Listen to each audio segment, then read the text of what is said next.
St. Ricketts, the catalyst of their self-titled debut album, St. Ricketts, which is getting harder to say by the day.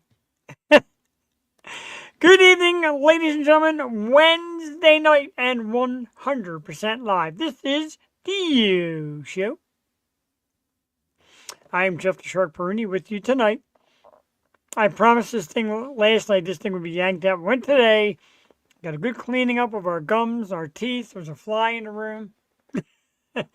And we were told within a few weeks, we'll be all good. I was told not to pull this out because it'll shift all the other teeth. And so here we are. A little bit of clack clack sound, but this is the Yo Show. We're live Wednesday night. Great show last night. Big thanks to Tim Johnson Jr. for being great on the show, and Jewel. And of course, the great links that he shared. That was awesome. Thanks last week to the band Who They Fear and our great guest co-host Jocelyn Rogowski. And then tonight, we keep it up. More great stuff. Around 8:30 this evening, we welcome the rock band Versailles to the program. Very excited about that. Got back into Versailles. Their guitar player, Dan, works down the road here at the Guitar Center. And my wife goes in there a lot, talks about bass. Dan gives me pointers and stuff. He's like, "Yeah, man, how about Versailles on the show?" I'm like, "Absolutely. Set it up. Get Versailles on the show. Bingo. Get a message from Dan a couple days ago. I won't make it." So, we'll have the other guys from the show. No problem. We got Mike. I know Mike's here. So no Dan. But Dan, anyway, thanks for setting this up. Versailles around 8:30. Then around 9 o'clock, we're going to welcome a new member of the Yo Show family, Vin, the heavy metal tool guy. Remember Vin from American Mosh Pits. Laying low a little bit, doing some work videos as the heavy metal tool guy. Shouts out to Yo Show. He's going to come on here around 9 o'clock. We're going to do some music talk, maybe a little sports talk. But tonight we're just going to get to know Vin and his new role here. He said he's got to do most of his stuff from home. So he'll be doing home stuff and talking about music and promoting all that right here on our program. This is the Yo Show Wednesday. And one of the things he's going to be doing, I'm going to break out into right now. Well, not right now, because I'm going to do a couple things first. I want to talk about to Phillies fans. Phillies did acquire a closer today. Johan Duran from the Twins. Mick Abel was part of the trade, and one other piece. Phillies got their closer. Dude's got a 1.90 ERA this year. He's been awesome. Last couple of years, his ERA has been in the 1 to 2s. Great saver, great closer. This is the guy they need. Now they need a bat. They definitely need one right-handed bat that can clear some bases, but this is a great start. Didn't cost them a lot. People worry about Painter, Crawford, Miller, who's going to go so far. Abel's the biggest name that went so far. Nothing crazy. Freedom King Films in the house, big yo. But yeah, they got their guy, in my opinion. They got their guy. They were talking about the closure from Pittsburgh, Bednar. I guess I like this better. I really do. And we're going to take a look at those Phillies real quick. I don't know why. Always breaks my heart. But it is now 9 to 2 in the bottom of the 8th over those rough and tough Chicago White Sox, who are seeking to win their 40th game of the season. Ouch. Circus Hearts World Premiere, that is a song that I got sent to me a few months back. It's just a teaser, a do not tell. It's a great song, and I loved it tonight. Congratulations to our good friends from Circus Hearts. MMR Band, Local Shots, Band of the Month for the month of July. July's sadly now over, but we got the new one tonight on vinyl. Great stuff. Love the Circus Hearts. Versailles, like I said, around 8:30. We're going to do this new thing where Vin sent us a little video for his heavy metal pick of the week. So why not do it? We're going to play a song. Now, the song he's picked, if you watch this on Facebook and suddenly goes silent, jump over to YouTube and follow us there. It means more. They don't mean the same, don't get me wrong, but it means a little more. So here is Vin, the heavy metal tool guy, with his metal pick of the week as he joins the Yo Show family. Let's blow him up. Give him, Vin.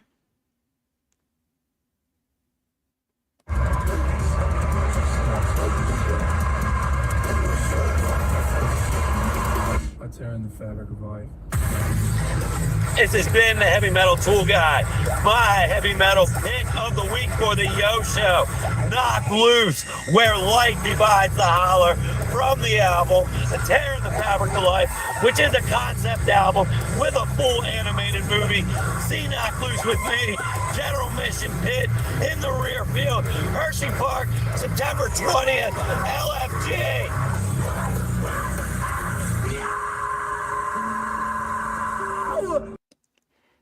LFG, as always, from Vin, the Heavy Metal Tool Guy. Thanks, dude, for that lead in. Like I said, if you're watching on Facebook, the music loads get a little weird. Jump over to YouTube. This is Vin's Heavy Metal Pick of the Week. Where Light Divides the Holler by the super band Hatebreed. We'll play that first. We'll come back, do a little talk, play some Versailles, do some topics. We got a full night, so stick around, get your friends ready. Here we go. The Yo Show Tuesday night, ready to rock. Vin's pick, Hatebreed, Where Light Divides the Holler. Check it out. We'll be right back.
Tearing the fabric of life.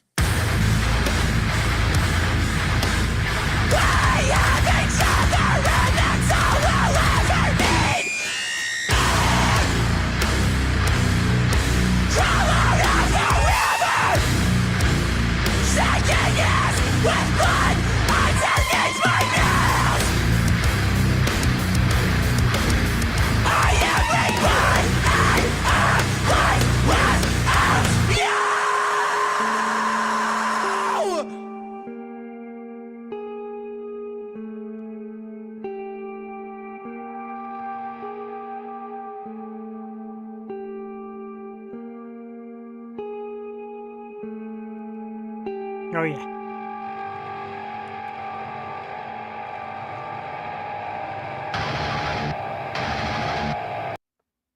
Hey, if you're... Oh, Vin's Heavy Metal Pick of the Week. As our good friend Jocelyn Rogowski says, this goes hard. Sure does.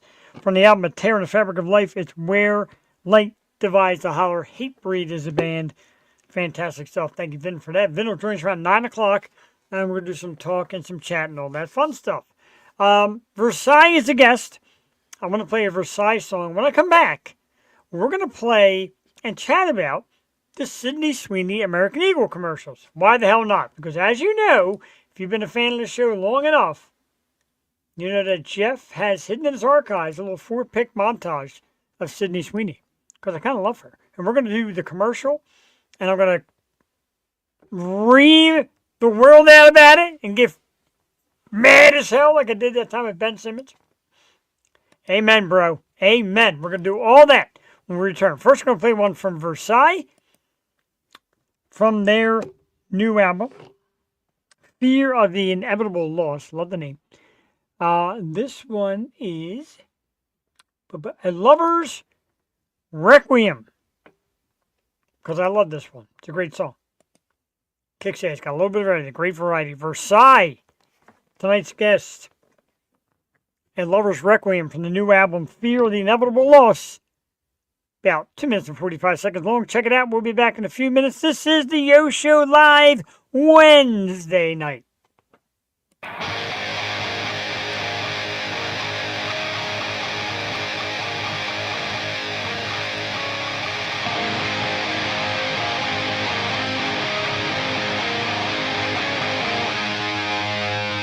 This feeling comes and comes so near.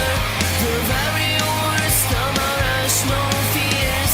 The worst mistake to let you in. It's funny, times are over now. Dream by myself. Still alone.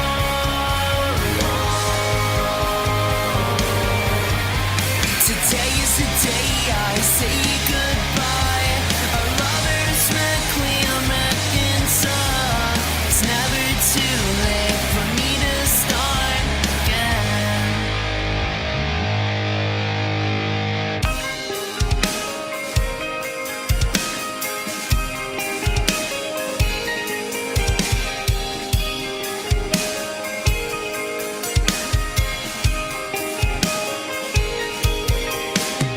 Dreamers from the other side, let me in your heart tonight. Dreamers from the other side, die.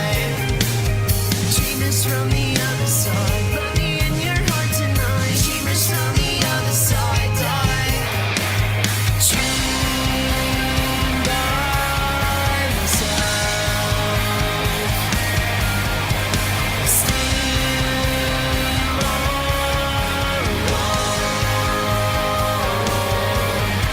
Today is the day I say goodbye. A lover's requiem reconciled. It's never too late for me to start again. So I'll start again.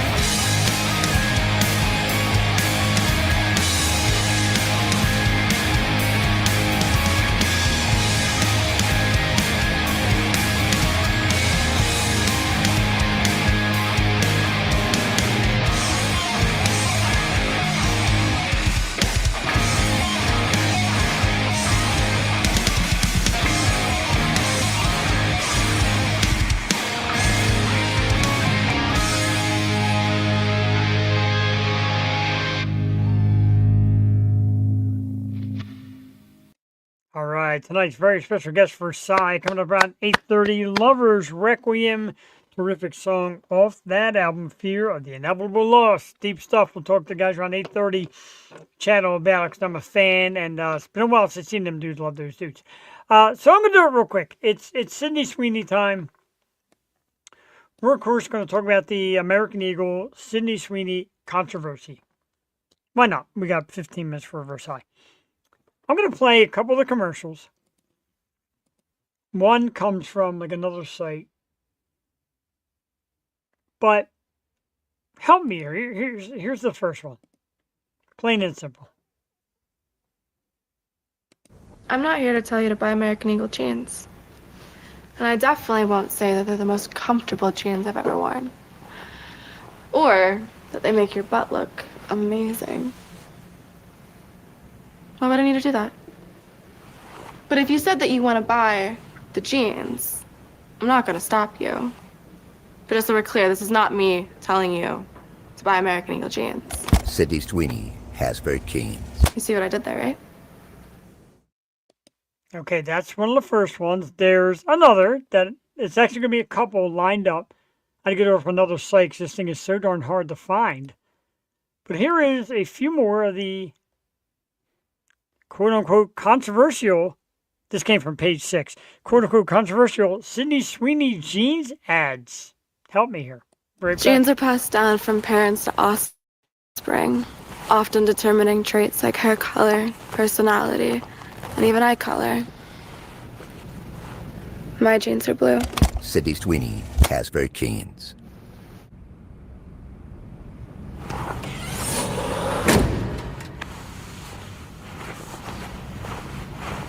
Sydney Sweeney has very keens.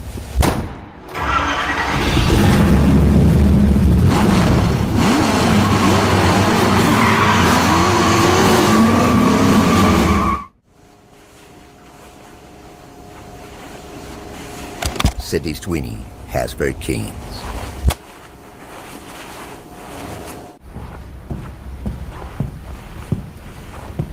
Hi, I'm Sydney Sweeney, and I'm from Spokane, Washington. I can work as a local hire as well, though, and I'm available for the American Eagle Yes. jeans campaign shoot.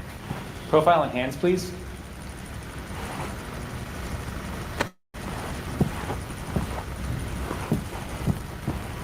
Thanks. We'll be in touch. Sydney Sweeney has very keens. Next. Okay, so there's all the ones I found.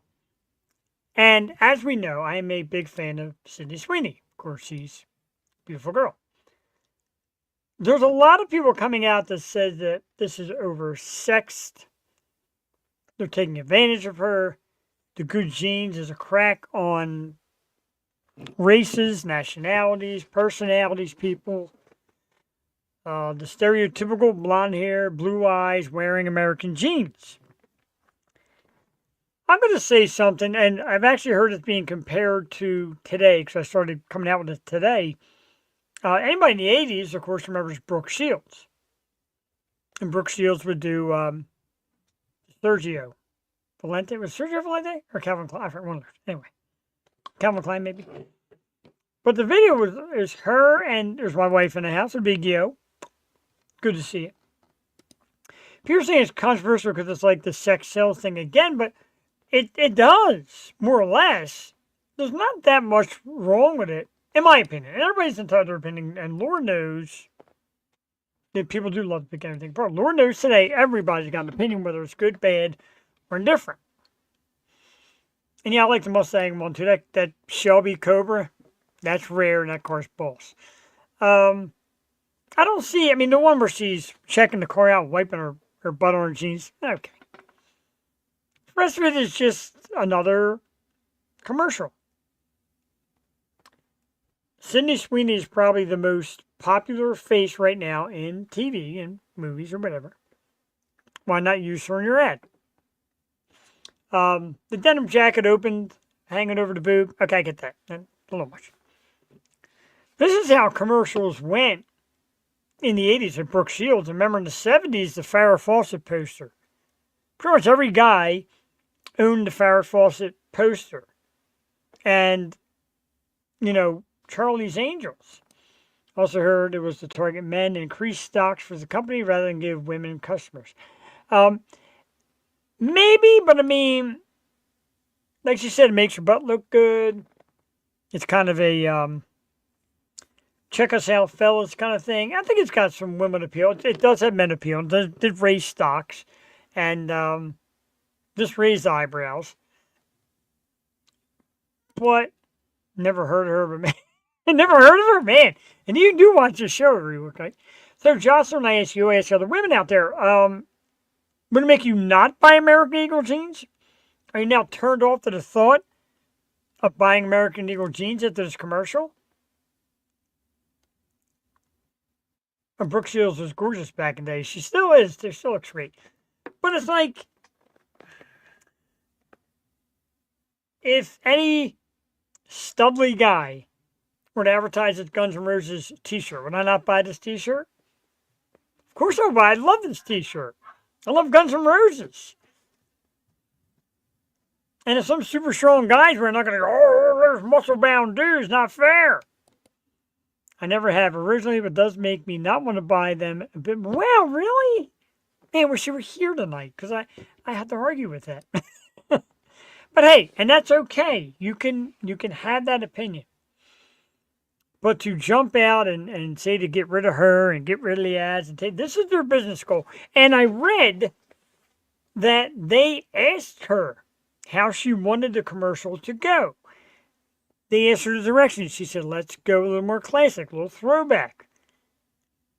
Let's take a risk and put some sex into it. This was her idea as well as theirs.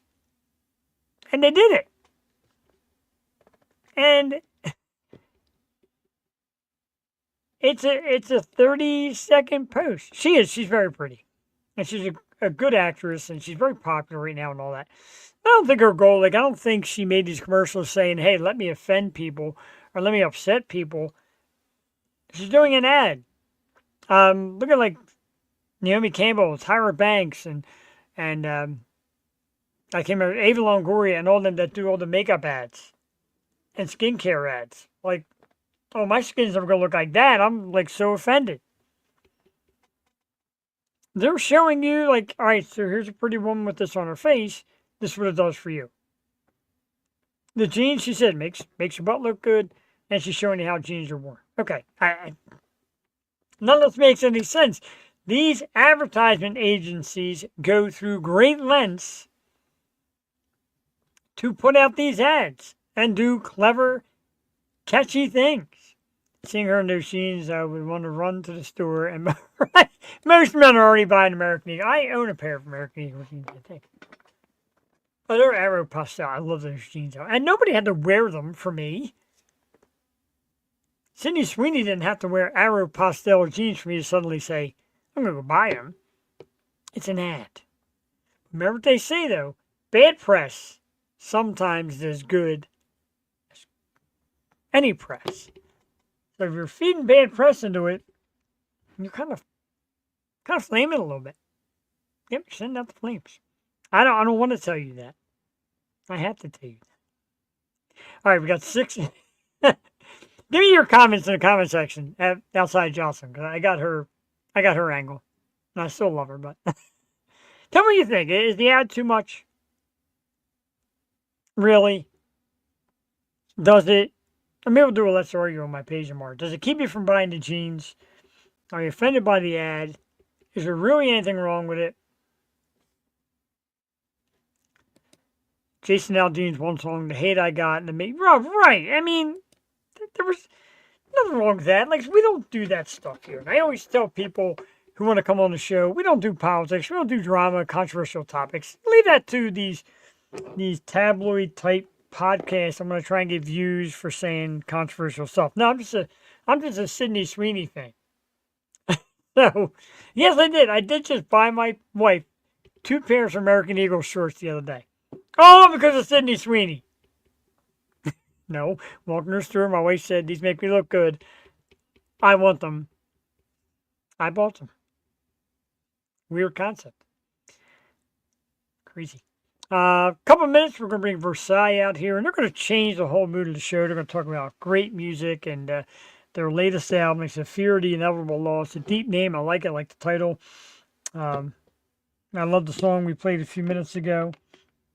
A Lover's Requiem, great one.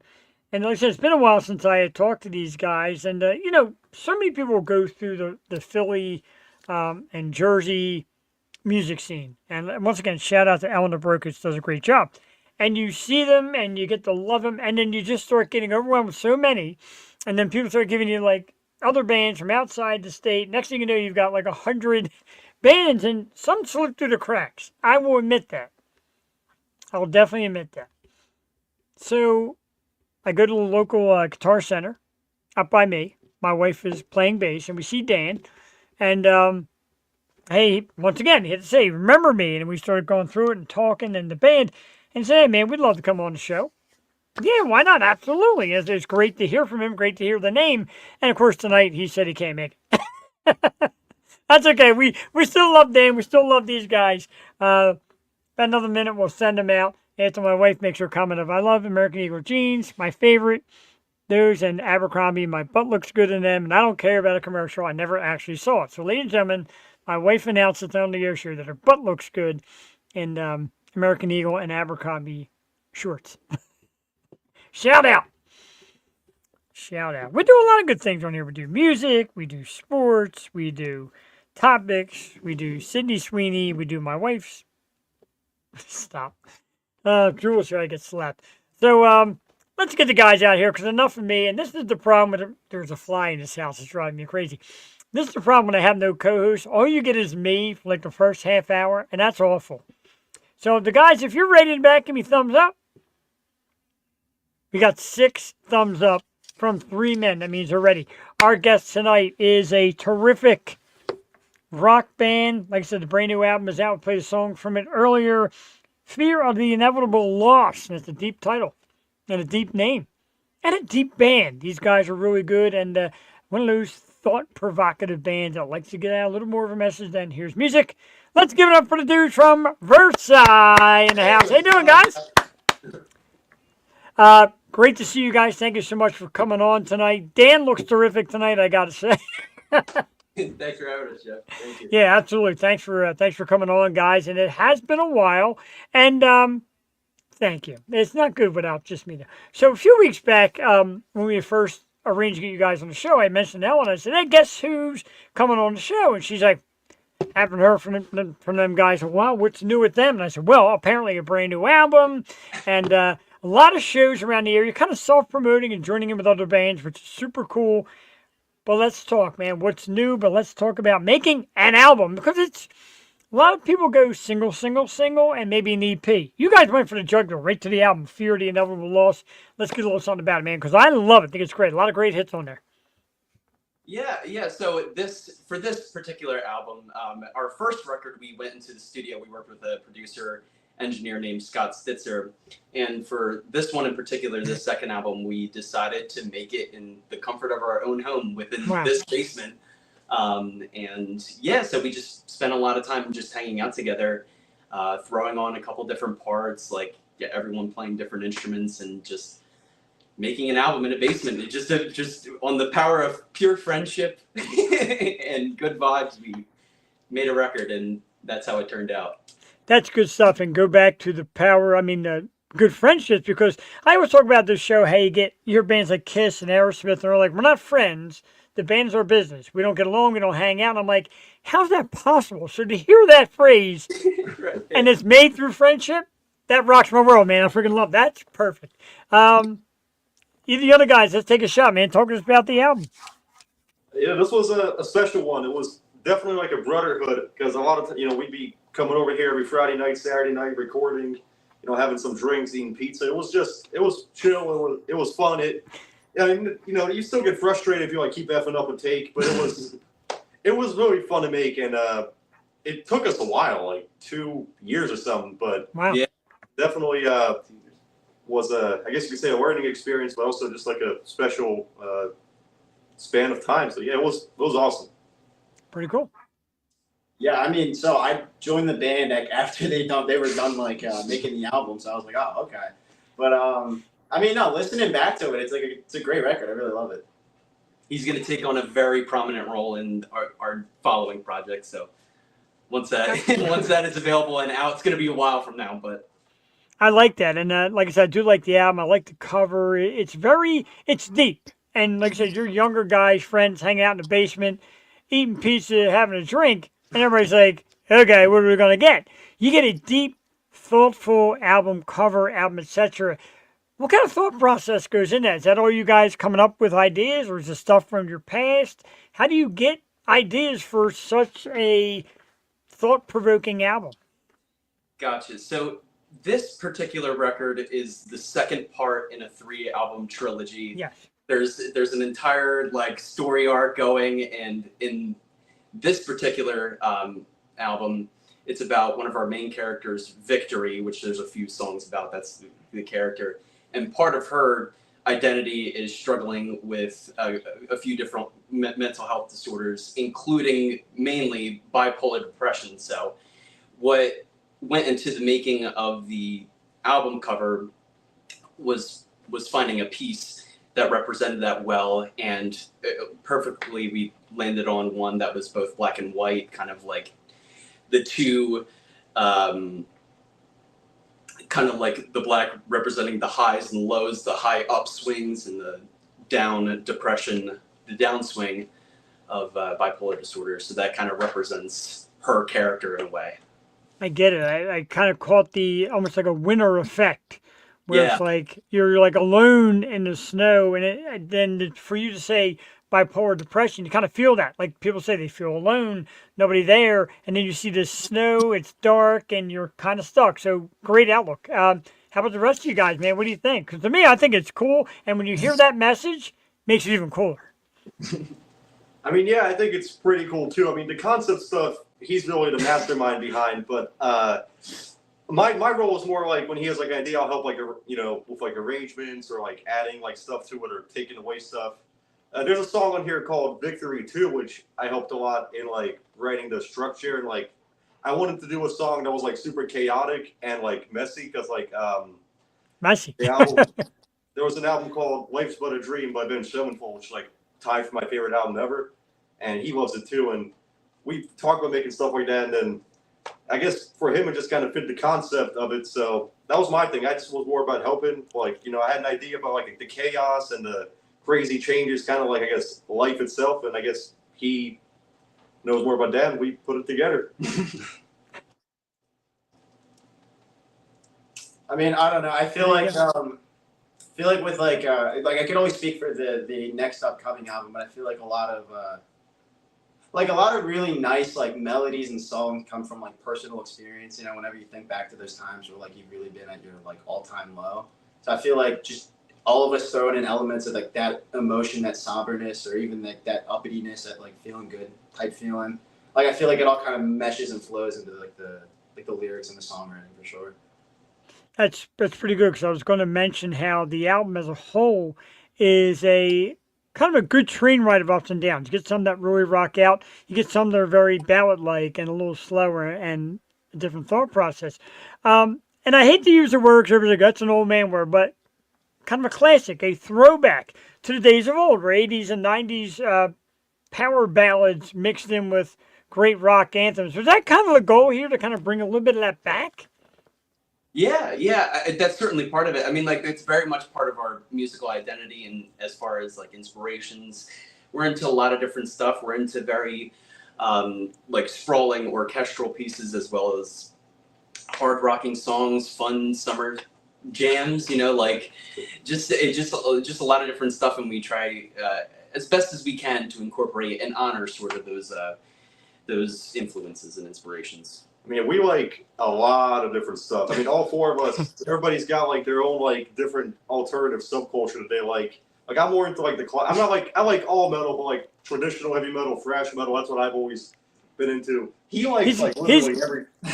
You got the classic vest. The denim vest is classic, dude. Oh yeah. He's into like the sad boy stuff, but he also likes a lot of metal. Like we just like everything, and kind of like Zane said, when you take the emotional stuff of like life and then also just all the stuff we like, you get whatever we just put out, which I thought was pretty cool. So that's kind of what happens. That's how Versailles makes music, I guess. He's still new to talk about how you guys make music, but your input is great too. Being new to the band, like do you get the influences? Do you feel the moves they try to make? Yeah, I would say so. Like as far as like, or do you mean Zane? I'm sorry. Yeah, we'll get everything. Yeah. What was up? I'm sorry. What was the question? So kind of like being new to the band, do you pick up this idea where they try to give you a little bit of classic throwback? Is that some stuff you're into as well? I mean, I love everything. So like anything from like 1960s, like even 1920s, like jazz, more or less what music has always been kind of oriented around. So I feel like when it comes to like hanging out with these guys, it's all stuff that I would do on my own anyway. So I feel like it's really easy to kind of just mesh with the band and everything like that. That's good. That's key to find the right member, because nowadays you see a lot of the younger bands are like drummer needed, guitar player needed. Like people drop and come and go like crazy. Does anybody have an idea why? I can't see that. You guys put a lot of blood, sweat, tears, effort, thought into making music as young guys. Like your youth, your teenage years are spent creating music, performing. What happens, in your opinion, that people just say, you know what, I'm done, and they move on? Yeah, I mean, like, personally, I think most of the time, I think if you're in like our position where like me and Daniel have been playing together for years and years and years. I mean, like we're going on like 10 years together, playing music and to some sort of capacity together.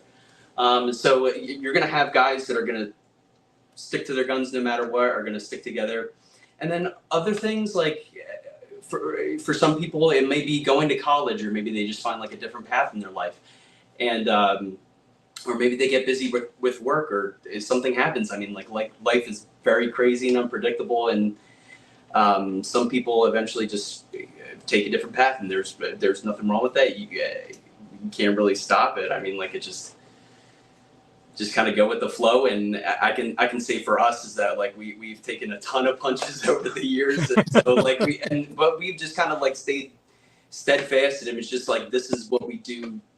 This is what we need to make our souls feel good. Just writing music and having that creative and emotional output. I like it because you guys, needs it. hearing from the musicians helps me. Like doing this twice a week and talking and getting the inside scoop. Like I said, like we said earlier, Mike, not the drama scoop, not the political nonsense. Yes. Legit. What makes you tick? That's what we're here for, and that gets me so excited. Go ahead, Dane. I was gonna say to follow up. Like the thing is, I feel like a lot of bands that are more stable are older. Like with us, like when we first started doing it seriously, I was like 15. And from like the ages of like 16 to like 23, 24, stuff changes all the time. Like you go to like 6 different phases, 2 different girlfriends, 3 jobs. Just I feel like it's just like we might have just like started younger, so that's why we've had a lot of like different stuff change. Cause like compared to other bands, like even now we'll do shows and like other bands will be like 28, 29, and we'll still be like, I mean, he's 23, so he's like the oldest out of us, but he's not. Wow. So like I guess that's just a part of it why you see that a lot of like young bands. It's like stuff just always pops up, and some people music is just a hobby. For others it's like I don't want to be that guy, but some people take it seriously, others don't, and that's kind of when you find out who's real and who's more of like just a thing on the side. And that's okay, and I get to learn it just from going out and seeing bands play. You can kind of tell who really is in it for the long haul. And like I said, when I see your album and like I said, look at the design of it, the songs of it, like it's a lot of heartfelt, like a lot of work, like I said, blood, sweat, and tears. I like that. And if I can say this without sounding off, and if it's off, tell me. Your sound has matured from when I've seen you last. It has been a while. Do you feel that? Do you see the changes? Do you learn them from other bands? Where do you think the change comes from? We'll start with Zane at the end. I know you're new to the band, but things that you learn as you grow, where do you pick it up from, and do you feel it naturally? I think it's just like. Okay, you're starting with Zane. Yeah, I mean, so I mean, I'm Versailles related. I've listened to their 2 albums, and definitely like I hear a major progression. I mean, I know from personal experience, like the more you do something, the more you get into it, and then the more you end up liking it, Like, I guess when you start making music for the first time, it's very, like, new and kind of, like, scary, and you always end up making something you don't like. Yeah. But then, like, after a while, you kind of find your sound, your voice, and everything like that, and you play around with it, and then you kind of know what you're going to write without even having written it yet, so. I like that. And voice is big because, Mike, your voice certainly has changed, but it's so crisp. It's just such a great rock sound. Did you feel the progress, or did you have to work at the progress? I feel like I think we paid a lot more attention this second time around to creating like more textures around the music, because like the first album I think was like it was very much about like these are the songs and this is what we have. We're gonna have 2 guitars, we're gonna have basses, just very bare bones. Like these are a couple. I was 19, he was like 16. It was just like we're just making a record for the first time and having fun. This was more about like creating textures around the music, or trying to like expand like the palette, and just try to branch out and do more different things. We had a lot more like strings and stuff going on this record. We had synthesizers in the background of some songs, so it was really just about expanding the sound as much as we can, and that's kind of our goal, I think, is to create a sound that still sounds like us, but we're still doing plenty to change and create a different listening experience. And that's okay, definitely. And I kind of laugh when everybody says, "Oh, today's youth, they've got so much technology behind them, so much easier to do this, that." But in all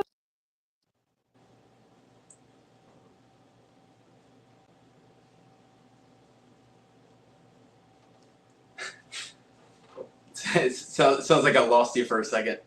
We can't hear you.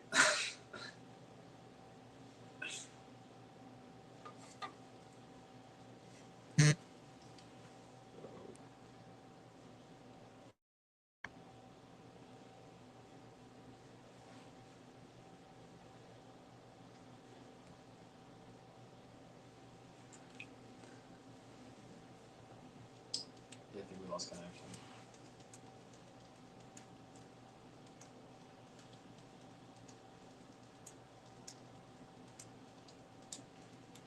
Sorry, I think we lost you for a second, Jeff. I can't hear.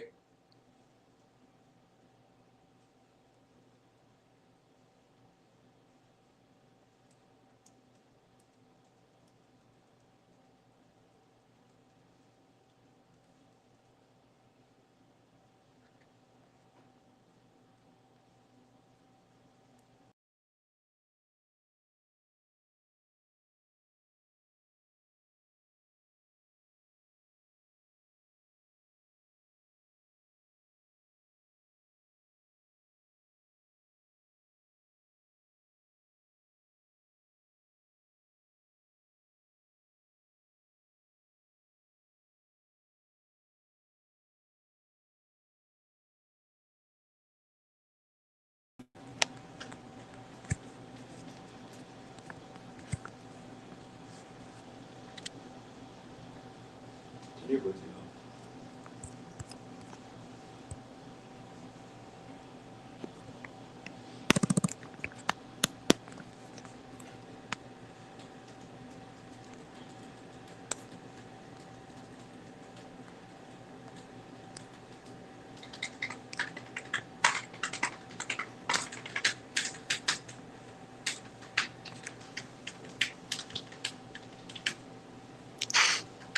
Oh, jeez.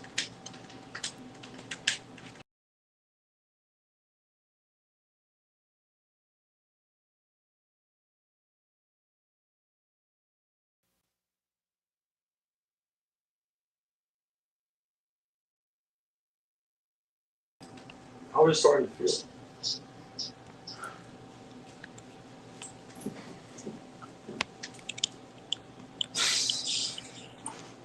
I'm gonna pull up his feed on my phone.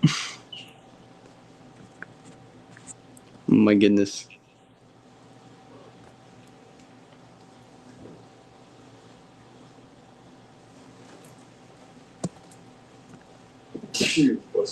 Thank you.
So fucking prize.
Hey, there I am.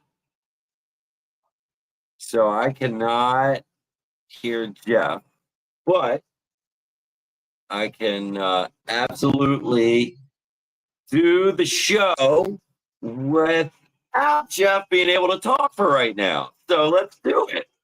So, my name's Ben, heavy metal tool guy, brought to you by Federated Auto Parts. And I was with American Mosh Pits for a long time.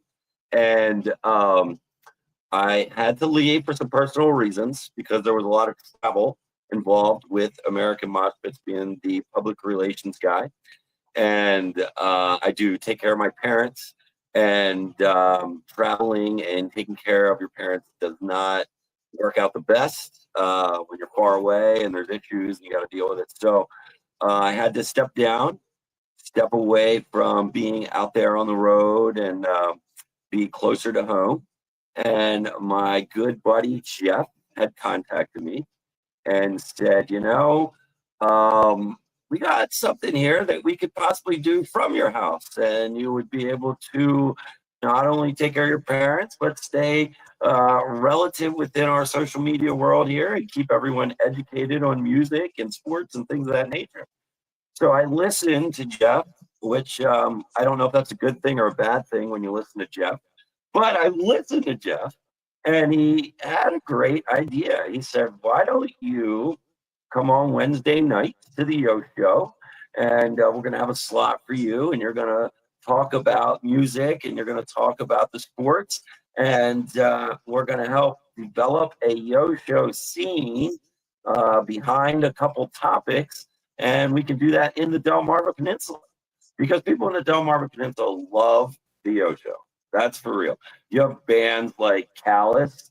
You have bands, that are from here that have been on the show and highly see the benefit of coming on here and being interviewed by Jeff and being able to share their stories to an audience that probably wouldn't have heard them.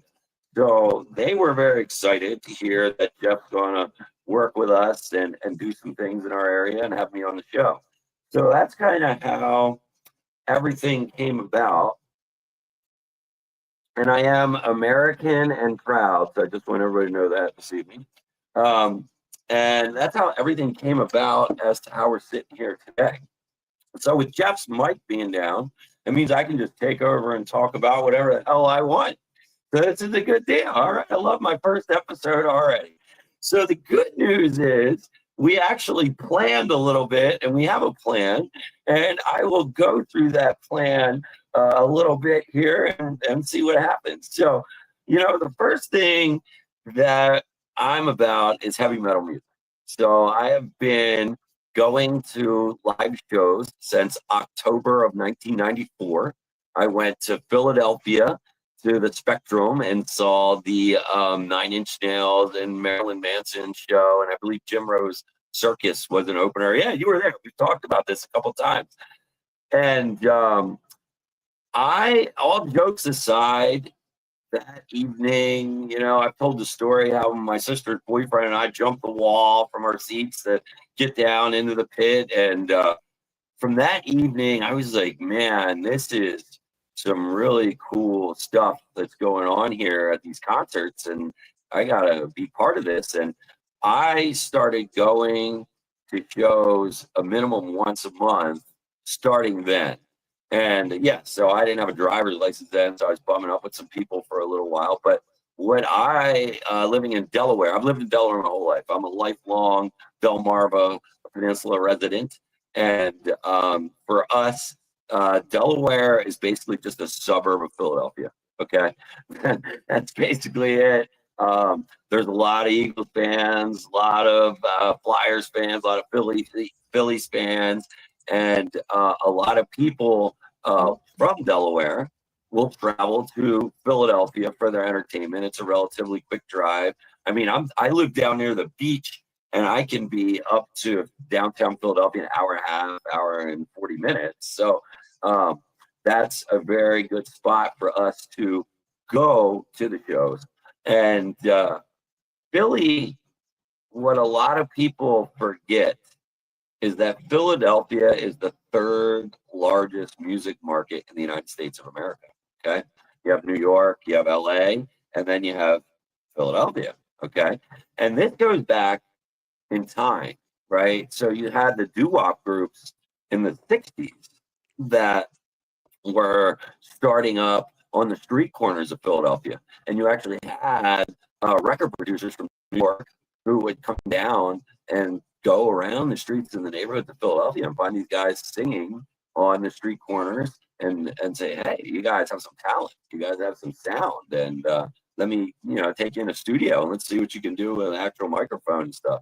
And being blessed with that kind of music market, it made it easy to be a music fan and attend live shows. And I have always found Philadelphia, because now I've traveled all over the country and seen all the music markets and been to all the live events. I find Philadelphia to be probably the best. And I know I'm kind of partial because I live here, but the crowd, for real. And Jeff's heard me tell the story a couple of times. I mean, I've been to other parts of the country, and me and my group would start the mosh pit, and people are like, whoa, settle down. You guys got to relax. And we're like, what do you mean? This is just how we do it, from where we're from. And, that's one of the things is Philly is very raw and it's very real. And I feel like you get some of the best pits that you can get for metal shows in that Philadelphia area. And what I've seen over all my years is that every band that scheduled a national tour, Philadelphia or the Philadelphia surrounding market is going to be on that tour, right? So you're going to have, whether if it's not directly in Philly, they're going to stop in Reading, or they're going to stop in Harrisburg, or somewhere, Allentown, somewhere within that hour drive from Philadelphia, because it's such an important music market, which will lead us into my next story. Okay. Can you hear me in the meanwhile or no? Oh my God, I can hear you. You got me? I can hear you. Holy All shit. Right. Now you're a little low. Okay. So I just turned my volume's all the way up. I just checked it, but you're a Okay. little low. So if you can crank yourself up some, that would be good. I think I can. Let's go general effects. Won't give me mic effect. Oh, mic effects. I muted myself. Am I still here? Yeah, you're still in. You're in. Jesus. Like I said, it's just low. That's all. All right. I mean, I can hear you. It's just a little low. That's all. We're getting. Thank you. My wife in the house to check 1, 2. Can she hear you? Cassie, can can hear you me. hear Jeff? That's Right. the most important That's thing. what's important. Vin probably All hears right. me from just screaming. If I out can loud. hear him, that's one thing, but we need the fans to hear him. People out there, can you hear me? 'Cause, I mean, Yeah, Versailles somebody heard me. message us here. Yes. All right. Yeah. So real quick before we get to the end of that story, I do want to bring out the guys from Versailles one more time, and I want to thank them. Can you hear me? Yep. Yes. All right. I want to thank you guys for taking the time to come out tonight. And we're going to redo this again another time and get into more of it because we're like real behind now. But again, I want to mention to everybody the new album, which is awesome, is Fear of the Inevitable Loss. We're going to play a couple more songs of that through the night with Vin here, and we're going to play them out and really get to praise you guys. I love the new album, man. I love the stuff you're doing. Vin came in the back, and he's a metal guy, and he kind of liked that riff on the end of that last one, man. Well, So, you sent me one song, and I was listening to it earlier, and it was good. I'm sorry, I can't remember the name, but the jam that you sent me, man, I was rocking that earlier. It was good stuff. It was really good. Appreciate it. Thanks. man. Yeah, and like I said, I apologize. I don't remember the name of the track that he sent me, but it was good. It was really good. and like I said, this is a guy who is big on metal music and kind of like from my days, the 80s, 90s. So, like I said, your variety of sound is killing it. You got an album that's with ballads, with metal jams, with all kind of great tunes. Your sound has matured. You're doing great with that, and I can't thank you enough. And I apologize for the delay, but we'll work on another date real soon to get to talk about more. Zane, Mike, Dan Versailles. Everybody, you can find Versailles right now. Since I botched, you can stop me to go find them. Facebook at Versailles Band. Instagram _Versailles_band. Link tree backspace Versailles Band. I missed the E in there because my E don't work. Their music is on YouTube, Spotify, Apple Music, and more. And I'm telling you, right now, stop everything because they deserve it. Since I fucked up their interview, Mike asked me if we could do language. Yes, you can, and there it is. But again, guys, I love you. I love what I'm hearing, and we're gonna within a few weeks, man, bring it back again, and let's catch up on the rest of this. How about it? All right, sounds good, Jeff. No Hey, problem. you guys, why don't you send me a message and maybe we'll see in 2026 if we can get you down to Easton Pizzeria, okay? Yeah, that'd be awesome. Yeah, we love All right, to. so just send me a message and then because we're starting to put it together for next year now. All righty, we'll talk to you. That's a Thanks. popping spot too. Eastern Pizzeria, man. A lot of great bands play out there, and Vin's trying to put it on the map, put us on the map there. And hey, man, like I said, if I win, I want everybody to win with me. Keep the bands coming. Keep your hard work being used to the better. And like I said, sometimes people go a separate way. You guys don't, man. You've been increasing the sound, increasing the work, kicking ass. Big fan. Thanks, guys, for coming on. And like I said, we'll talk soon to bring it back and do a little more. All right, appreciate you guys. Thank you. All right, Versailles, ladies and gentlemen, and Vin, that is a rarity for me. I don't know what happened. I lost sound altogether. We were really cooking, and I met those kids. I say kids. Many years ago, I said they were 14, 15 years old, and yeah, they were doing good things. Sound was getting good, but now as they mature, they get a little older, the sound gets that much better. It's incredible. Like I said, you heard some good riffs on the back end, metal stuff, ballads, regular pop type songs. They got everything, good variety. So how did I do taking over for the technical difficulty? That's my first question. You did good. You really, All right, you yes. stayed there, and not a diss on Jewel. I love Jewel to death. Jewel's my girl, but every time I go silent or if I had to step away, she freezes. She says she's not good holding on her own, and I even thought to myself, I'm sitting here and like, you know what? I got mic problems. Who better to have backstage to come out and talk than Vin? Vin, heavy metal tool guy from day one, is the right person to say, hey man, share some time here. You know, in American mosh pits, we had a lot of make it up on the fly as you're going along. You're at live events, you know, and you can only plan so much going into a live concert because once you add the element of fans, you have no idea what they're going to do. So, you know, you can't plan anything for that aspect because that's human nature, right? So you had to learn to adjust and keep it rolling, and you know that was just part of the game, and it was one of the things that a lot of people said, you know, that was one of the things you were really good at, man. You could just keep it rolling. You can have people killing each other behind you. You just keep it rolling, buddy. Just keep it rolling. And that's what we always say here. We always say, you know, it's a play on words. Instead of life happens, we say live happens. And it does. And crazy stuff will happen. And remember, last week we had Jocelyn on. She's still apologizing for it. Her sound's going in and out too. And I'm like, you know what? It's not a big deal. It's easy to say when you're not messing up. When you're messing up, dude, it feels like a train wreck. And that little clock down the bottom freezes. Like not a second goes by as people are watching you scramble. Well, I'll tell you this, man. This reminded me of when I did the Super Bowl documentary in Philadelphia. I don't know if I told you this or not, but we showed up at 7 a.m. to shoot all day, and obviously interviewing was one of the main parts of that, right? And yeah, I fired them mics up at 7:15, and they would not connect to the phone that we were using. They wouldn't connect to George's camera, right? Because they were like, all right, well, don't worry about the phone. Just connect it to George's camera. So I'm like, all right, we got literally like 10 minutes and we're going live. We don't have any effing microphones, okay? Oh my God. So that, if you go back and you watch that documentary and you're like, man, this sounds great. That whole thing was shot on a boom mic. And the mic that I'm holding throughout the day is just prop TV magic. Really? It's, yeah, I swear to God.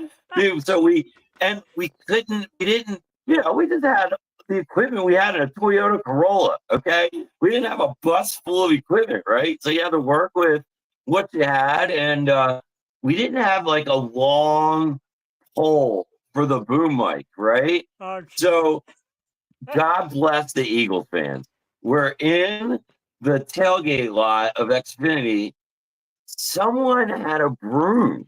Okay, don't ask me why. I did not And hear we this told, before. look, listen, yeah. So this dude had a broom, and I was like, listen, we're filming this documentary and blah blah blah. I told him our problem. He just goes like this. Matt breaks the broom head off, throws it over his shoulder. Here you go, man. Tape the effing microphone to this. We taped the mic to the broom handle. Boom, we got a boom mic, and that's what we used all day long. It Film that wasn't a boom mic, documentary. it was a broom mic. How about that? It was a broom mic. Very good. Only in And Philly. it worked. It worked like a charm. So that's all I can say.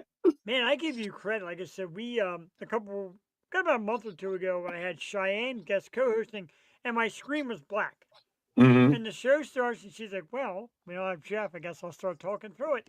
And I'm pressing every button, and I'm resetting, and going in, and going out, like all the computer geeks say, unplug it, plug it back in. I tried Yeah. everything. Right. And then for like 10 minutes, my face popped up. Like, I have no idea why, but here I am. Crazy shit. Well, I think we came up, the fans may not know, but we were quickly using the caveman method of communication there. I'm in my office grabbing a notepad as fast as I can and holding it up to the screen so Jeff can see what I'm writing. It works, though, I'm done. Like, I'm texting Vin, more or less. He said, "I will sit here. If mine works, I can do it." And I just said, I texted to talk to the crowd, and bingo, away we went. Away we went, It's just, it was just like I tell you, it's just like being in live. I mean, when the curtain goes up and it's time to go, I mean, it don't matter what's going on. I mean, lights, camera, action, right? That's the non-point song, right? Lights, camera, action. And away you go. So you got to just do it. What I have to do, and you'll appreciate this, I have to apologize to every musician that I kind of got a good laugh at about a broken string or a broken drumstick. Like, ha! So I apologize to each and every band I've ever seen, I've ever rooted for, ever loved, because bingo, karma right Well, back. can we hit on a topic with that real quick? Sure. So today's music, backing tracks, electronic clips. I mean, this is a major part of these songs, right? Yes. And you can go from our favorite regional bands like Nailbite, Traverse the Abyss. I mean, just about every song is loaded with electronic clips to national acts like Knock Loose. They song after song, you're listening to these movie clips or sound clips. So I guess the point I'm going to make is, how do you feel when a band says our laptops got stolen? We can't perform tonight. And I've seen it happen before. I had a band have a crash, and I get it. And a lot of the new sound is there. Our good friends from Twisted, who we love, they use that as well. I like the aspect of that, like Live Lost does it. Just so many bands do it, and I like it. I like the effect, and it's cool. But man, when they lose the ability to play at all, it does kind of suck. So I feel but I mean, I feel like this, right? If today's music, losing the laptop, the DJ going down, I mean, that's like in the 80s, the bass player sick and didn't show up. If they are just as critical to the sound of the song, of what you or the fan are used to hearing and what you want to hear live, that I feel like if the band said, forget the laptops, let's rock, see what happens, I don't think fans would be happy with the sound. I think they'd be like, oh, it sounds like crap. Because all the parts are missing that they're used to being hearing. That does so make my sense. personal opinion. Yeah, it does make sense. Like I said, I mean, and I said that to Versailles earlier on, where a lot of people are like, oh, I'm so jealous of today's younger bands because they have all this tech and all this knowledge of it, and they grow up with it, they know how to use it. Okay, they're using it as maybe another instrument. Like, it's not like AI, it's not like imitation music, it's their music. Right. It adds another aspect. It's another instrument. It's like somebody came out and invented another instrument, we did a show up in Pottstown for Key Concert Series. Crooked Ways came, and it's our bassist is out of town. We did basing tracks, and we have our normal stuff on the laptop. Plugged it in, played the whole set, phenomenal. So I'm okay with all that. That doesn't bother me. It bothers me when somebody steals people's shit, though. That bothers Yeah, me. yeah, that's totally different. That's not, I'm Right. literally talking about, that part of that song. Like you said, it's not copied, it's not stolen.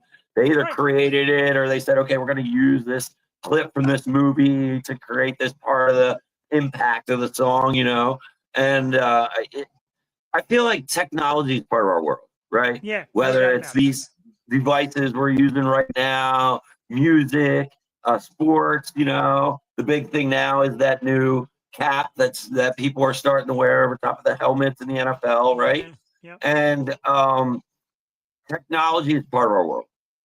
So to say, they should be able to play on without it, that's what they did in the old day. Well, you're starting to sound like an old person. Right. Because it's part of today's, like, I'm a salesman, during the day. I'm an on-the-road salesman. Sure. And if my tablet that Federated Auto Parts supplies me goes down, literally, there's not a lot I can do. I mean, I need that tablet to get the information, to talk to the customer, and, then they have questions, and I have to go in the tablet to get the answers. So today's world depends on technology. So it's just part of what it is.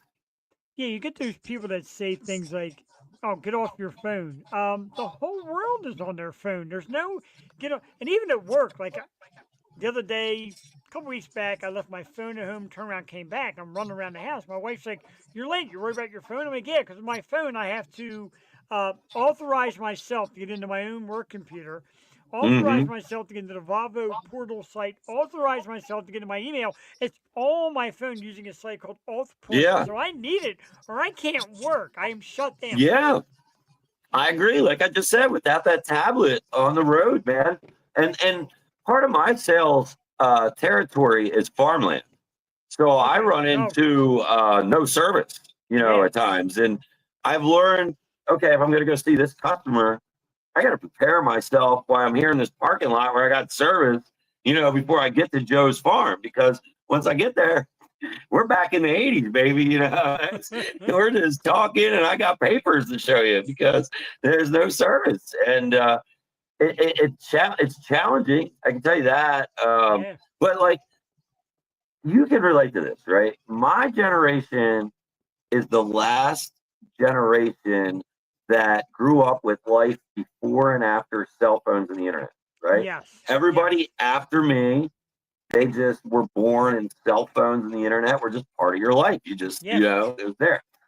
So, like, I'll use the example I just used at Joe's farm, right? For me to have to say, all right, let me make these notes, let me get the papers ready, because when I get there, I'm not going to serve. Guess what? When I was out on the road and I was a salesman in the early 2000s, late 90s, we didn't even have Garmin. Okay, I used to print out MapQuest and have them stapled together where I was going, right? And so, for me, it's not that bad because I came from a world where you had to operate like that, right? But I can see, like, I was in the medical world for 18 years, okay? Oh, yeah, I know that. Yeah. And I worked in eye care. And I remember our main facility had about 12 doctors in it, right? And when the power would go down, the old doctors could keep doing whatever they needed to do with the patient.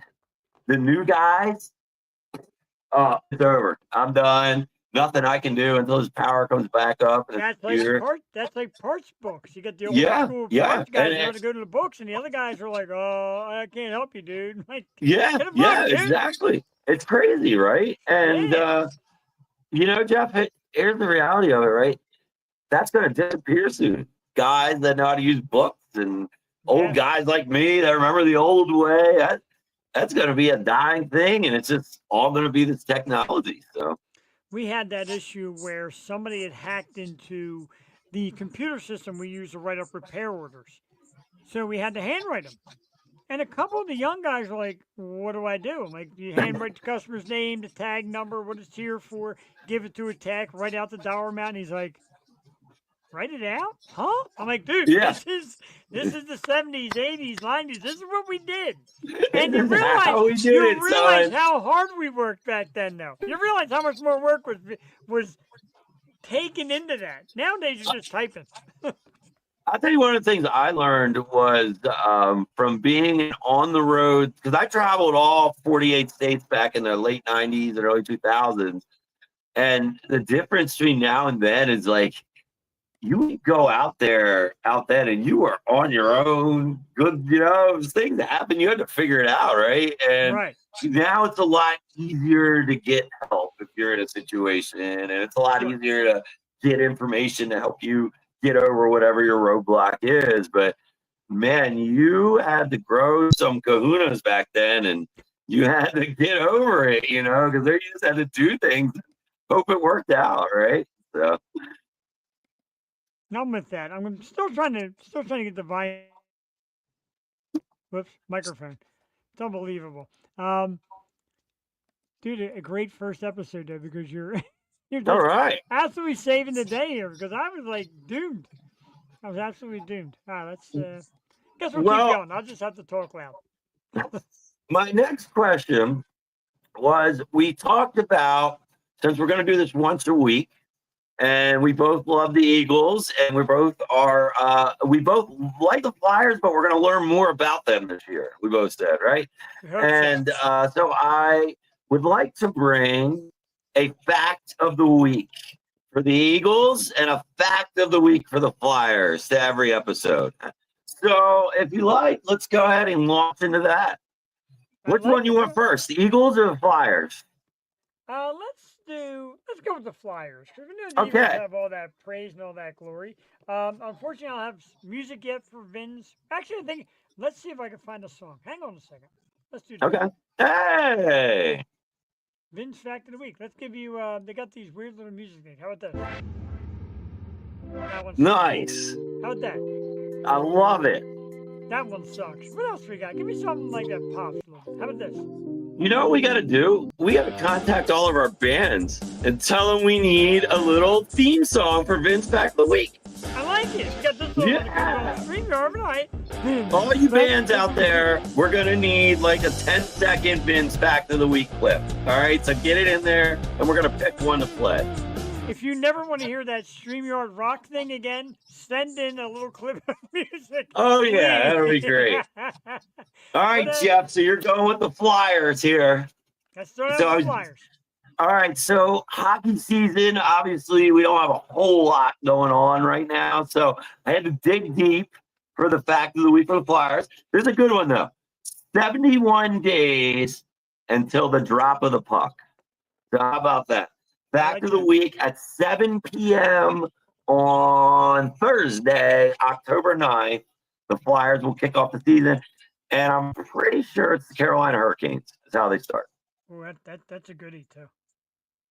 That's a good first loss. That's a good fact of the week right there. 71 days. We are less than 3 months. It's 100 degrees right now. Yeah. But pretty soon the ice will be frozen and they will be moving around, and we'll get to see our Fly Guys get back to business. I like it. Vin's mentioned heading out to games and other things we'll talk about down the road. Yeah, you never know. We're going to see what happens. All right, up next. Eagles fact of the week. Eagles, baby. So this was a good one. I saw this yesterday on social media, and then I heard and then I heard Dan Patrick talk about this yesterday on his show. NFL released the 2025 100 top players list. Number 60, Cooper DeJean. Yeah. So our man not only had a hell of a rookie season, he not only scored the touchdown in the Super Bowl, but first season made the NFL top 100 players list. So go Coop, go. Go Coop, go. He's a good-looking guy that probably gets a lot of chicks, too. Oh, he's living life. I mean, Oh my God, yeah, he's got it all going he on. steaks and Geno's. He's hanging out at the bars. I mean, that guy, Philly has accepted him like a son. I hate that guy. No, I mean I love him, but he's living the life, bro. He's living the life. He is living the life, and I like if you follow him on social media, he has really like adapted the whole Philly culture, Yes. and he's trying to do as many Philly things as possible, and he just really appreciates the city, I think, and Yeah. he appreciates the fans, and he's really trying to show that, and he's not being fake about it. You can tell he's enjoying what he's doing, and he wants to be part of those. I saw him at the cheesesteak event. They couldn't get him to leave.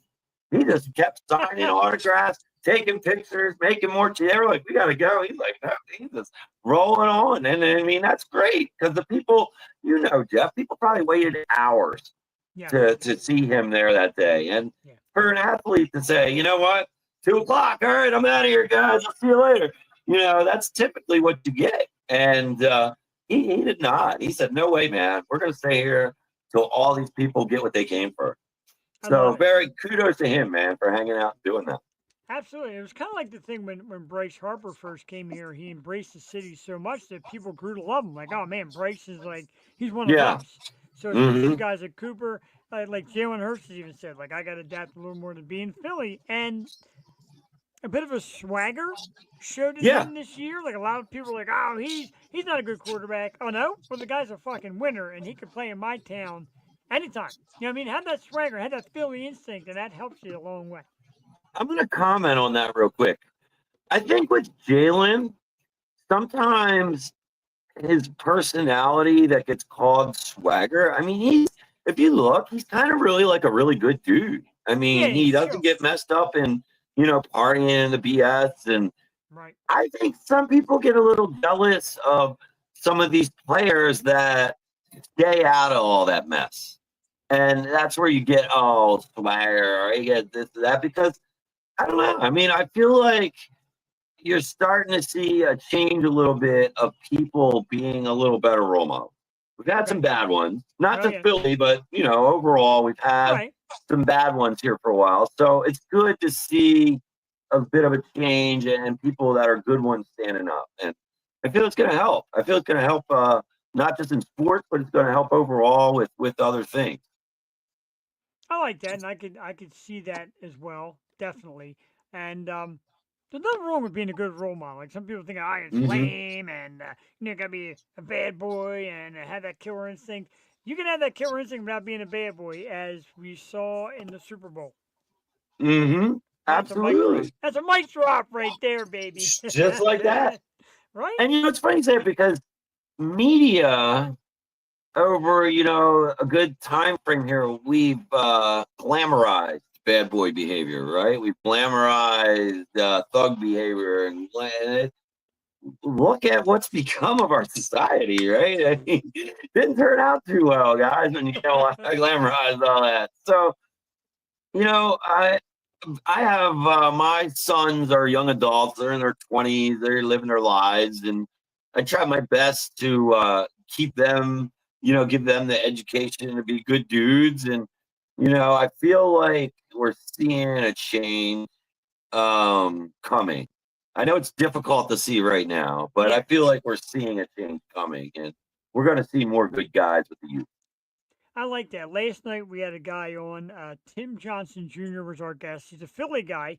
Oh, that's good. That was a real good interview, man. Isn't he a great kid? And yeah, he's I think early 20s now, but he always grew up in that lifestyle of pop, good times, good feel, good message.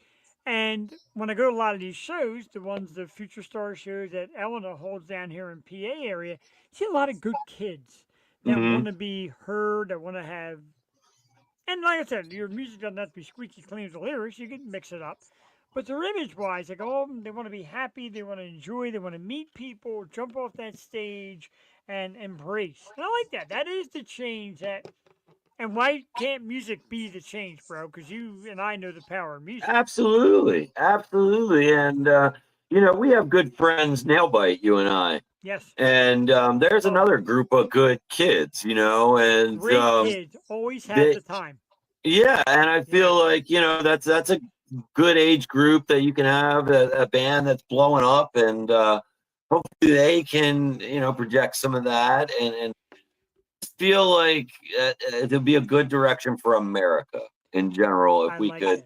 get some good role models going and get a change going. Especially in metal, as you'll know, which is a tough battleground because a lot of people want to be Yeah. the best growler, the best this, that. You go to a Nail White show, and if you know the faces, Lana and Caden, and Johnny, and if you know them and they know you, they almost like gleam, like a big smile. They're happy to see you Yeah. at the show. Like that's like, hey, I may be on stage, but I'm still like a kid. And hey, man, thanks for coming. And I remember seeing them as like 15-year-old kids, 14-year-old kids Yeah. first starting, Yeah. and I'm like, this is insane. And then to meet them, even crazier. So a great example because they are what we need more of. And what's good is they write their own music. Yes. They put it all together. You get some of the younger artists, and they're not on that level creatively. We'll say, they're getting fed a lot of the stuff, and they're just putting their voice to it and their sound. And you take a Nail Bite that's actually writing everything themselves, Right. and composing it all themselves, and that's a big difference maker. And I feel like there's, as we all know, if you follow Nail Bite on social media, there's a huge announcement coming by them really, really soon. And I feel like when everybody sees that announcement, that it's gonna surprise you, but not surprise you, is my Right. thoughts I'm with on you. it. It's gonna be like, yeah, and it's good because I've been watching Nail Bite for years now, and literally watched them grow up from pre-teens to Lona's an adult. They're all adults now. Lona's a tattoo artist now. So it's crazy to And watch them grow up like that. they also survived, and I hate to say this, how social media is. They survived a lot of the unnecessary criticism. Yeah. You know what I mean? A ton of it. And I never understood why. Because, all right, metal may not be your thing, but insulting the girl that sings because she growls and saying that's not real singing, that's a talent. The band is Yeah. talented. They're writing songs that are hits. They're getting video game announcements, movies, you name it.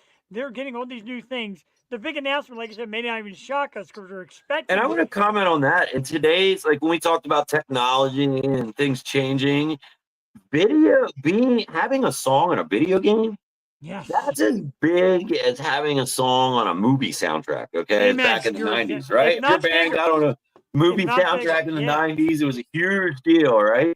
That's today's video game music. You get on that, that's massive. I like Because that. millions. I mean, you will get your song in front of millions of people by being on a video game. And I don't know how other people, I know me, through the years with the Madden games, I end up, Mhm. I think I've downloaded pretty much every song I've heard over the past 10 years on Madden because they're all great songs.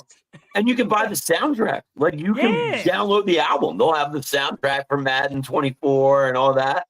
And people are, going back on our age again, just like we would go buy the movie soundtracks on CD or tape, whatever we bought them on. I mean, they're downloading these game soundtracks. Yeah, and the other thing, like I said, and you mentioned video games, making videos, even if it's like a 10-cent thing shot on your iPhone, Mm-hmm. keep making videos, young bands, because it helps people relate to you, and people love that. And I was told that here, like I could relate to you now. I could see you. I get your emotion, your feeling. Mhm. It's big. Audio, audio is great. Visual is what's in. Well, I'm going to comment, give you some behind the scenes knowledge. Ooh. So you had maybe like 5 years ago, there was this big transition. And what it was, up to that point, there was a lot of focus on the record companies and the artists to release albums, release full albums. Okay. about, like I say, 5 years ago, it all really switched to the single Yes. and the EP. We talk about that a lot. Yes. Yeah, and with that became the standard of every song has to have a music video. Whereas before, and me and you can go back to MTV days, Yeah. you had an album by a big band, and what did you get? 2 music videos out of those 12 songs, maybe?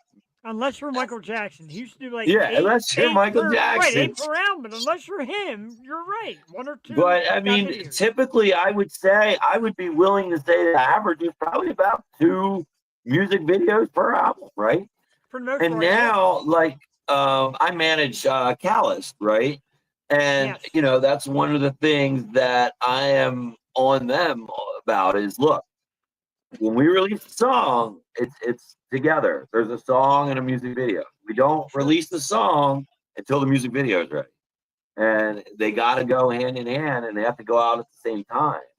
And another reason people forget this, YouTube is the #2 used search engine on the freaking internet. Yes. Still to today. So like when I worked at American Mosh Pits, we had a huge focus on not only putting everything on the social media, but get it on YouTube. Absolutely. Because of how how large of a search engine that is. And when you say #2, I mean there's only one search engine that everybody can name that's ahead of that, and that's Google, right? I was So gonna say, I I think it mean, starts with a G, right? And they're kind of yeah, intertwined. yeah, and they're intertwined, and Yeah. you know, for your band to be discovered by more fans, the criticalness of having the visual, as Jeff said, is beyond important at this point. It's Especially with a lot of so hand in hand and so critical to have a song, music video, boom, we're releasing them at the 11th at 7 p.m. Yeah, especially with like a lot of these metal bands and hard rock bands that have these females, like beautiful female Mhm. singers, like Molly Rennick. We'll take her for example from Living Dead Girl. Yeah, you want to see that because she's gorgeous and the music's great. So why not use that to your advantage? Like Oh, pop that out. absolutely. Yeah. Absolutely, 100%. And you know, it's people want to relate to their artist, right? So they can see you.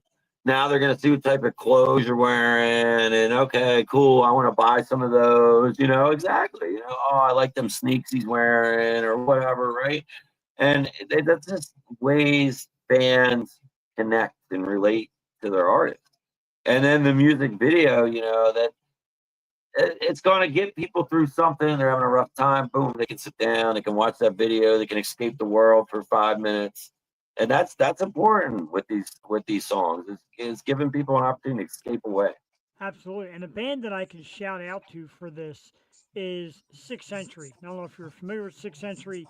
Um, they do big time videos for every song. Matter of fact, I was in one, Gods of Our Own. I was one of Oh, those. that's cool. I was one of the worm people, the dwellers that were, came out of the cave and to find the music. But some of their videos, like Winter Rain and all, these are elaborate, well shot videos. And to me, Oh, it's like, cinematic yeah. quality. Oh, Cinematic quality. absolutely. No different than Hollywood film. No different. Winter Rain, if you're out there, folks, is the one. Sixth Century Winter Rain, one of the best videos you ever see. It's great, and I'm all about that. Then show me you. I know I can hear you, and I'm not saying in a weird way, but show me you and the band, and let me meet you guys. Be outside of your music. I love it. Well, think about this. You know, Instagram, Facebook, whatever social media you choose to use, people stop on the video. You know, Yeah.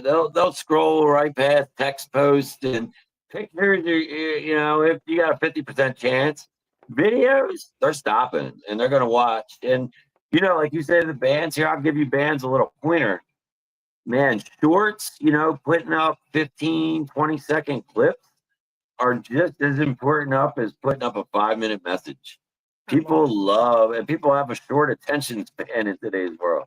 So you put up them short clips, they're probably going to be more impactful than your 5-minute message just because, 15 seconds to dedicate to something entertainment based is pretty average of what somebody's got to dedicate in their busy life. Yeah, you're talking to a guy that goes 2 hours, 2 nights.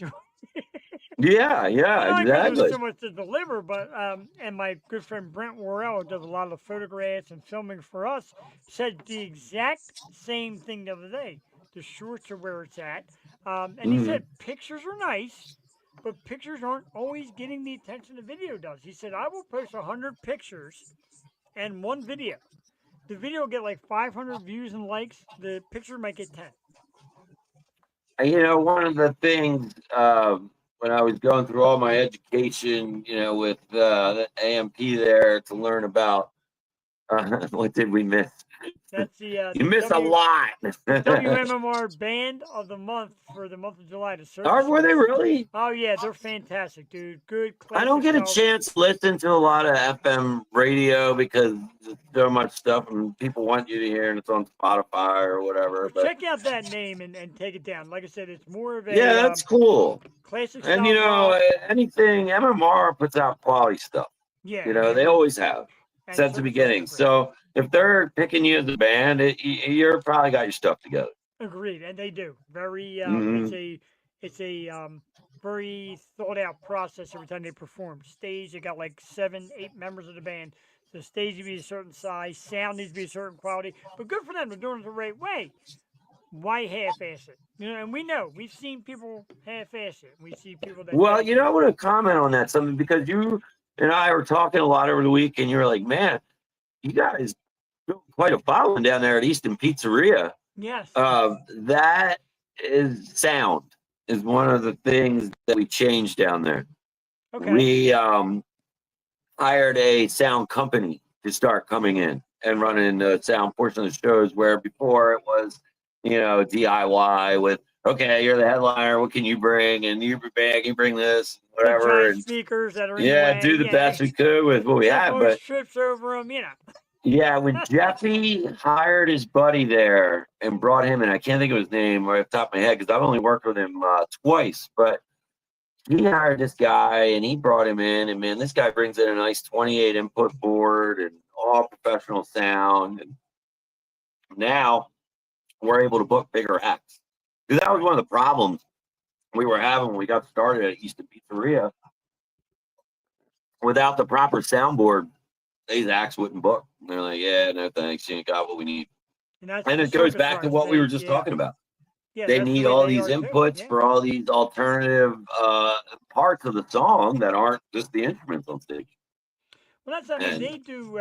All their sound is original equipment, but they're the same way. Like if you can't deliver the proper soundboard equipment, it's not for us because we need a certain sound, and I can appreciate that. And when Oh, you yeah, see them live, absolutely. it's worth it. When you see them live, it's worth that effort. So another little tidbit for bands like Chris from the Circus Arts, when they go to play a show, they go to the venue like a week before and scout it out.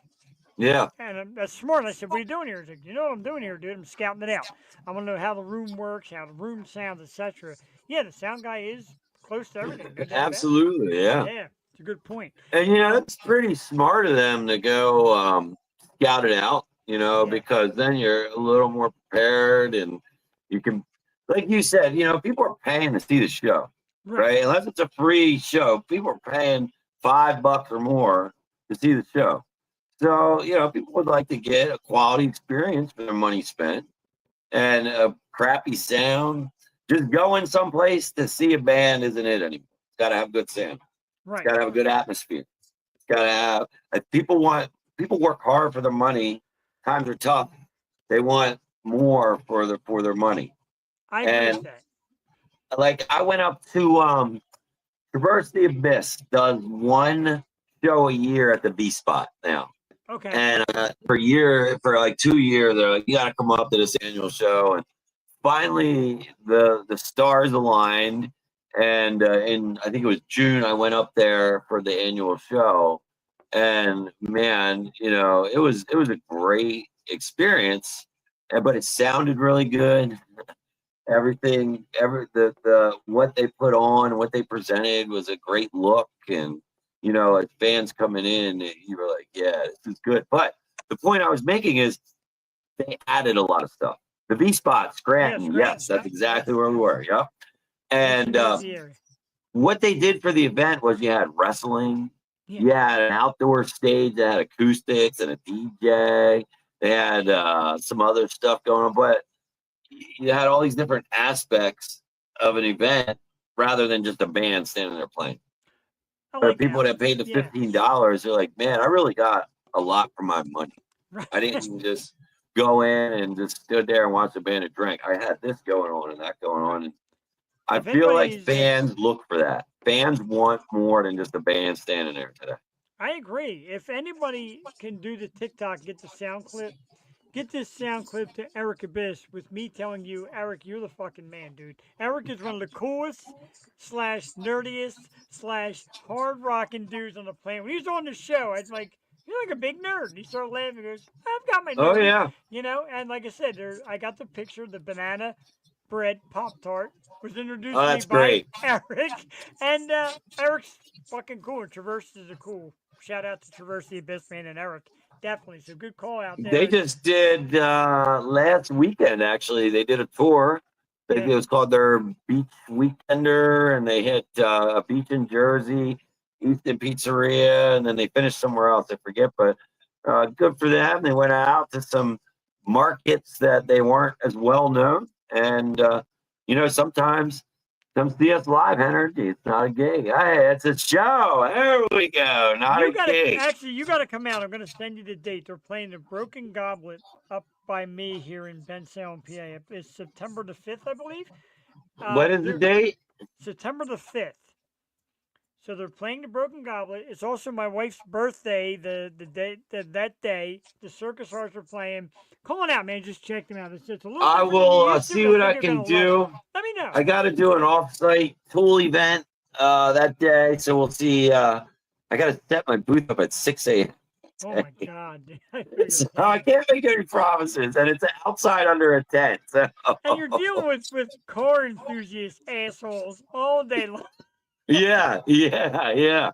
But man, I will definitely keep that in mind. And you know, who was it that just said the V spot that they just played there?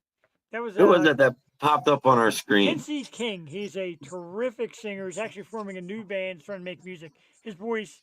He actually does the song "I Believe in a Thing Called Love" by the Darkness, where many bands won't touch it. Touches it, nails the vocals. Great stuff. He's a great singer. That's cool, man. I really like the V Spot. I wish it wasn't. I mean, it was like 4 hours and 10 minutes for me from my house, but it's a really nice venue, and I would highly put the stamp on go see a show there. If one of your favorite bands are going to the V Spot, you'll have a good time. I'm a fan of that. I push Broken Gobble a lot, like, and you know, Circus Arts said it's high energy. It's a show, not a gig. Truth, like.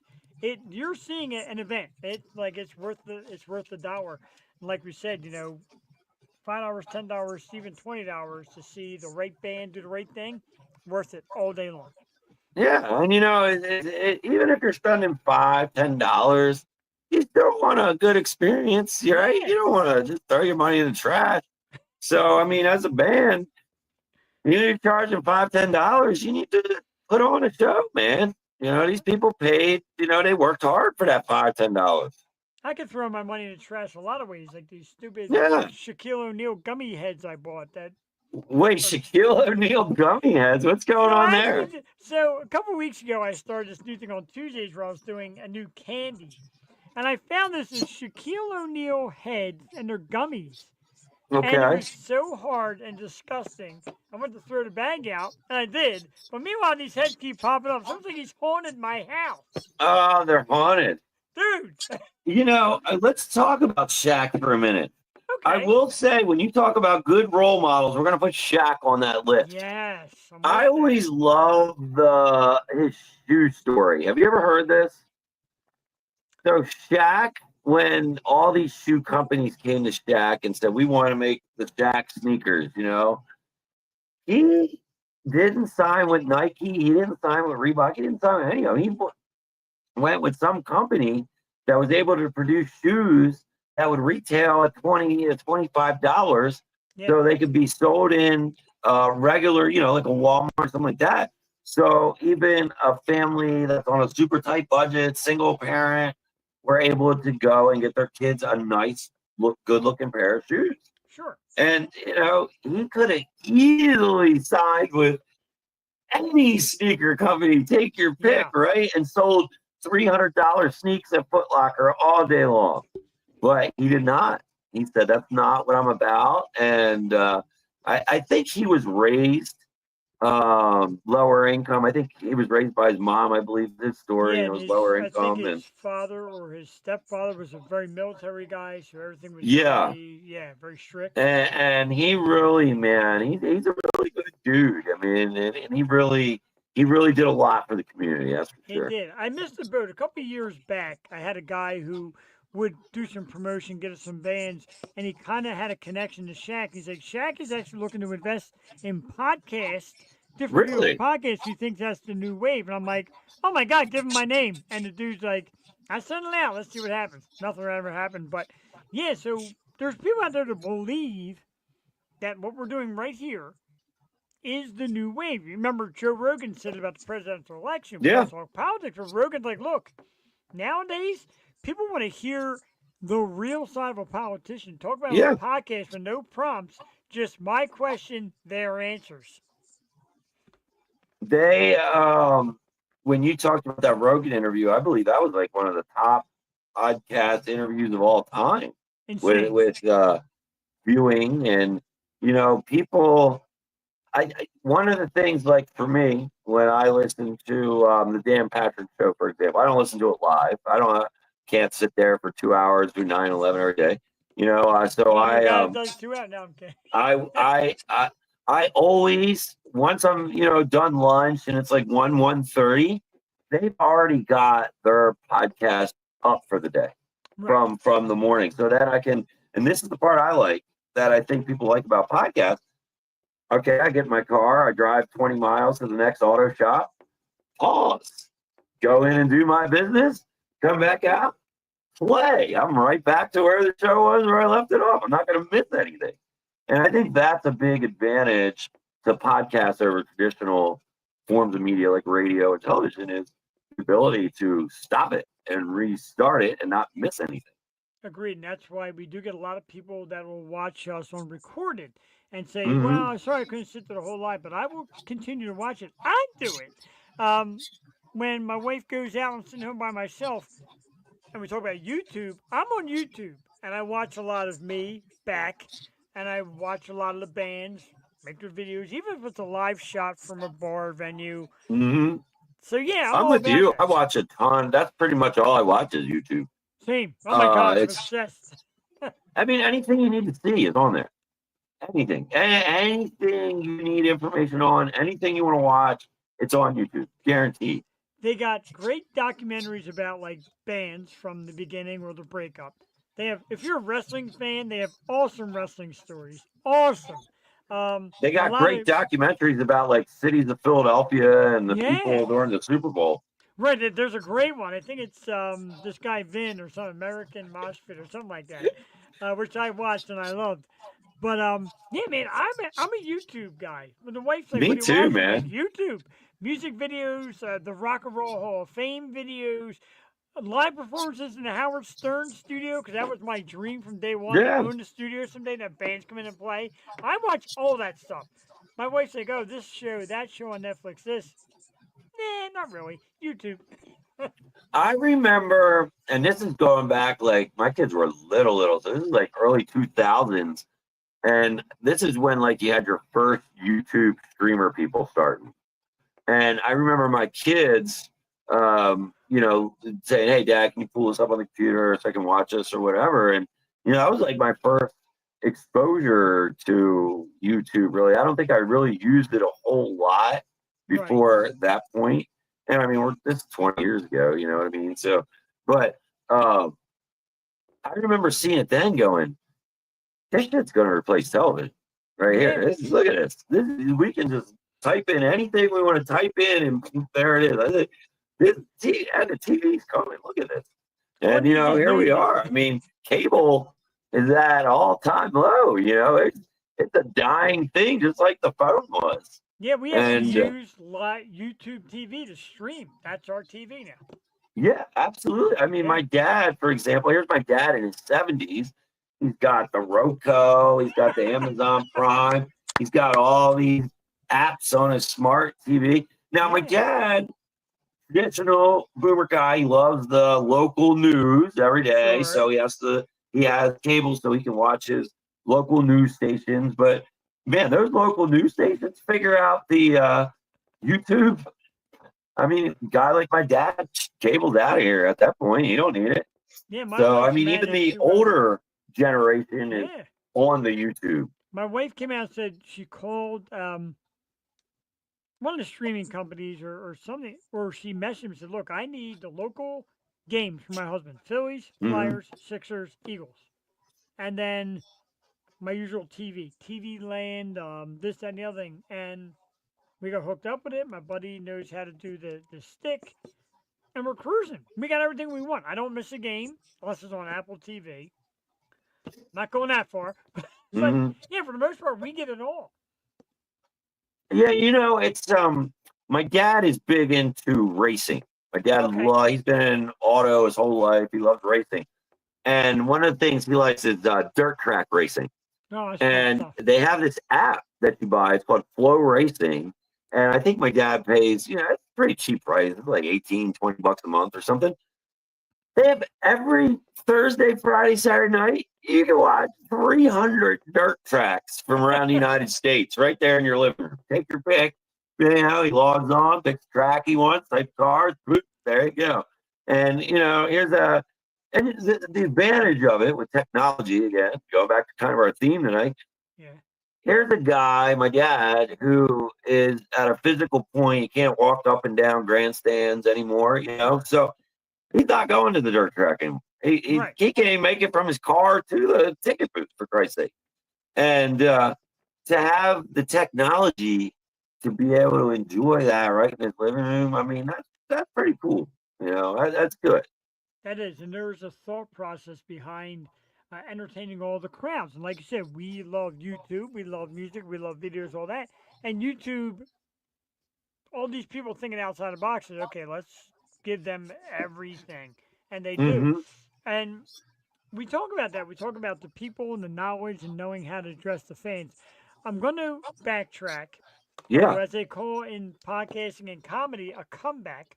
I'm going to come back to the Sydney Sweeney thing. Now, I don't know if you're familiar, but this beautiful young lady, of course, great actress, Sydney, did ads for American Eagle. And the catchphrase line is, Sydney has great genes. Well, they spell it Genes and cross it out, but genes. It's an advertising ploy. A lot of people are offended by it. They say saying good genes is offensive. Using a bombshell type model is offensive. You and I talked about this briefly where you said sex still does sell. I'm sorry. Sex sells. These people get paid millions of dollars to do these advertising. Do you see anything out of check with this advertisement? In today's standards of society in the United States of America, no. I mean, look at, again, our age. Think about sitting down in your living room in the 80s, watching the sitcoms with your parents and the type of stuff that was unacceptable on cable television back then, right? Chrissy Snow's short shorts on. Right. I mean, you weren't even saying damn. You know what I mean? Your show was getting canceled. Somebody said hell. It was over, buddy. Yeah. And, you look at what's acceptable on today's market, and we're a lot more open-minded. We're a lot more allowing of things that we may question the morality and thought process, but we're still open to it. So I feel like to take that gene thing, today's world, no, it shouldn't matter one bit at all. Play on words. It's not meant to be racist, sexist. Not to play on words. And even she says in the one, she's like, see what I did there? Like genes. Even she makes fun of it. And they answered. They said, what do you want the commercials to be like? She said, let's go edgy. Let's go old school and be a little edgy, be a little racy. And yeah, in the 60s and 70s, like you couldn't see Jeannie's belly button on I Dream of Jeannie or Marianne's belly button. They used to hide them. But those times have changed. Sex is a seller still.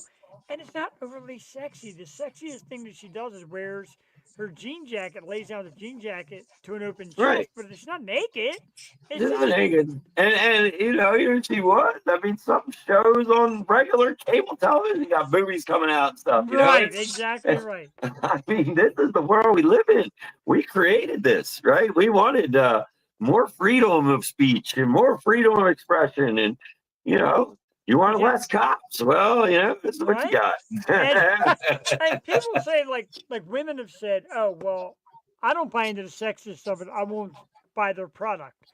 Meanwhile, men, grown men like us, every Sunday are glued to the TV watching big, hulking, strong men Yeah. battle over a pigskin. Am I ever turning off football because oh my god, they're Yeah, but I men? mean, think about this, Jeff. I mean, I think the last I saw, the NFL had like a 32% female market base. I mean, we're not talking single digit percentage numbers. We're Not well anymore. past that. Well past it. So it's not, and, you know, we'll also, you know, drag in a little bit of today's society with the percentage of people who are bi or whatever they might be. It's totally different now, right? So Yeah. there's not this traditional mindset of I'm a woman and I'm going to think like this and I'm going to view these things like this. That's all out the window in today's world, right? Half the comments on my Cindy Sweeney post are from women saying, I think she looks great. See, there you go, right there, Yeah. exactly. And like And I I said, think, you know, it's big wrestling. Like a lot of dudes watch wrestling, and it's oiled up, muscle dudes, pretty much in their yeah, underwear. But millions of men are watching it. and they know it's fake. Right. None of those men, well, none of them think it's real. They all know it's fake, right? That's right. And I will admit, back in the day, like during COVID and all, like if my wife would watch a soap opera, I'd watch a soap opera. That's what WWE is. It's a big soap opera, and I Exactly what I watch was it. about to say. I watch it. Wrestling is just a men's soap opera.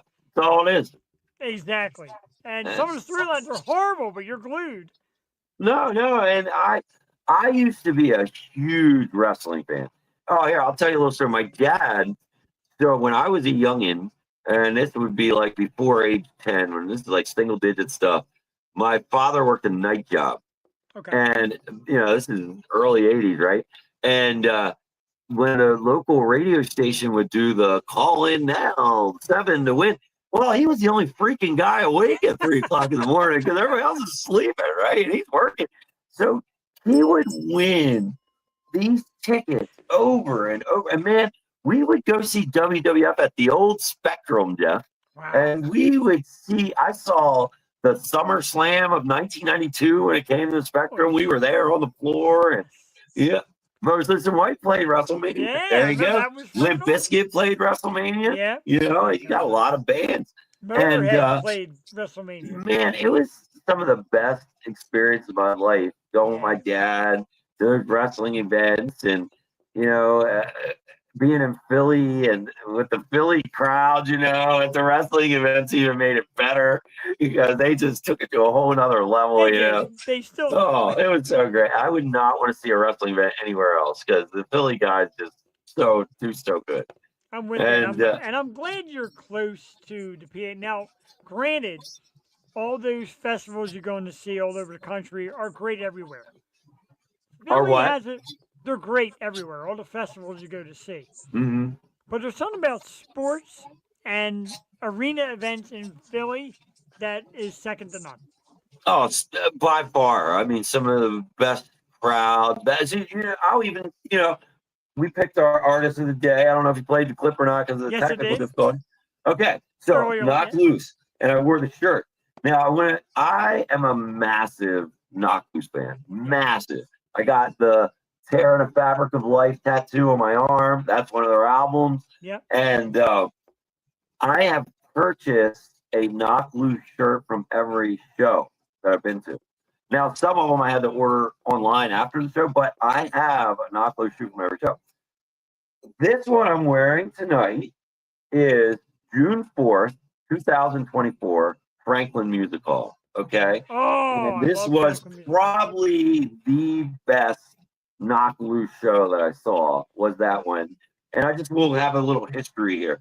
So June 4th of 24 We have a sold out. It's a Tuesday night, by the way, folks.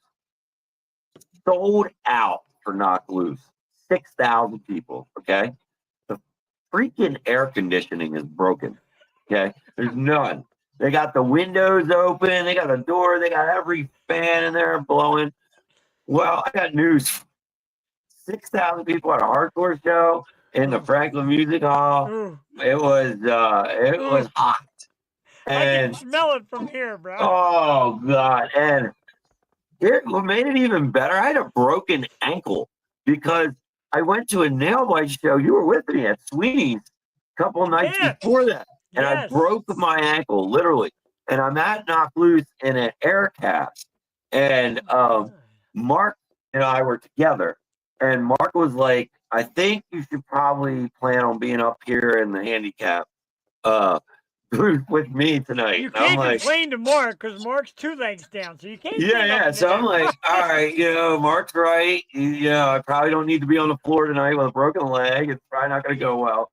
So we're up on the second level of the Franklin Music Hall, and we're up against the rail. And I remember looking at Mark. He's got his shirt off. His sweat is just pouring off this guy like he's just got out of the shower, right? And I'm like, geez. And the people just kept packing in. They didn't care. And when Knock Loose came on stage and that place exploded, and I'm pretty sure people died on the floor down there. I watched them. I'm pretty sure there was dead bodies when the lights came on, but it was that was, like I said, all the Knock Loose shows I saw, to be on that media tower and to look down on the floor and to watch that whole show from there, that was an experience of a lifetime. And it was like, man, this is a whole nother beast right here, buddy. Yeah, I goofed. I think I said hate breed earlier. It's Knock Loose. I had a bad start to the show. But, that's all right. We talked about, God, we're already like past 10 o'clock. See how good we're going here. And Yeah, we are. Yeah. But and we'll talk real quick before you go, because I know you want to talk about concept album, and you're big on, and this song, Where Light Divides the Holler, which was awesome. Track 1. Of a concept album. Tell us a little bit about it real quick. And what Yeah, goes so into concept album is not a new thing. Concept album is when an artist takes an album and it has a common theme or story throughout the entire album. And you're break, which is cool.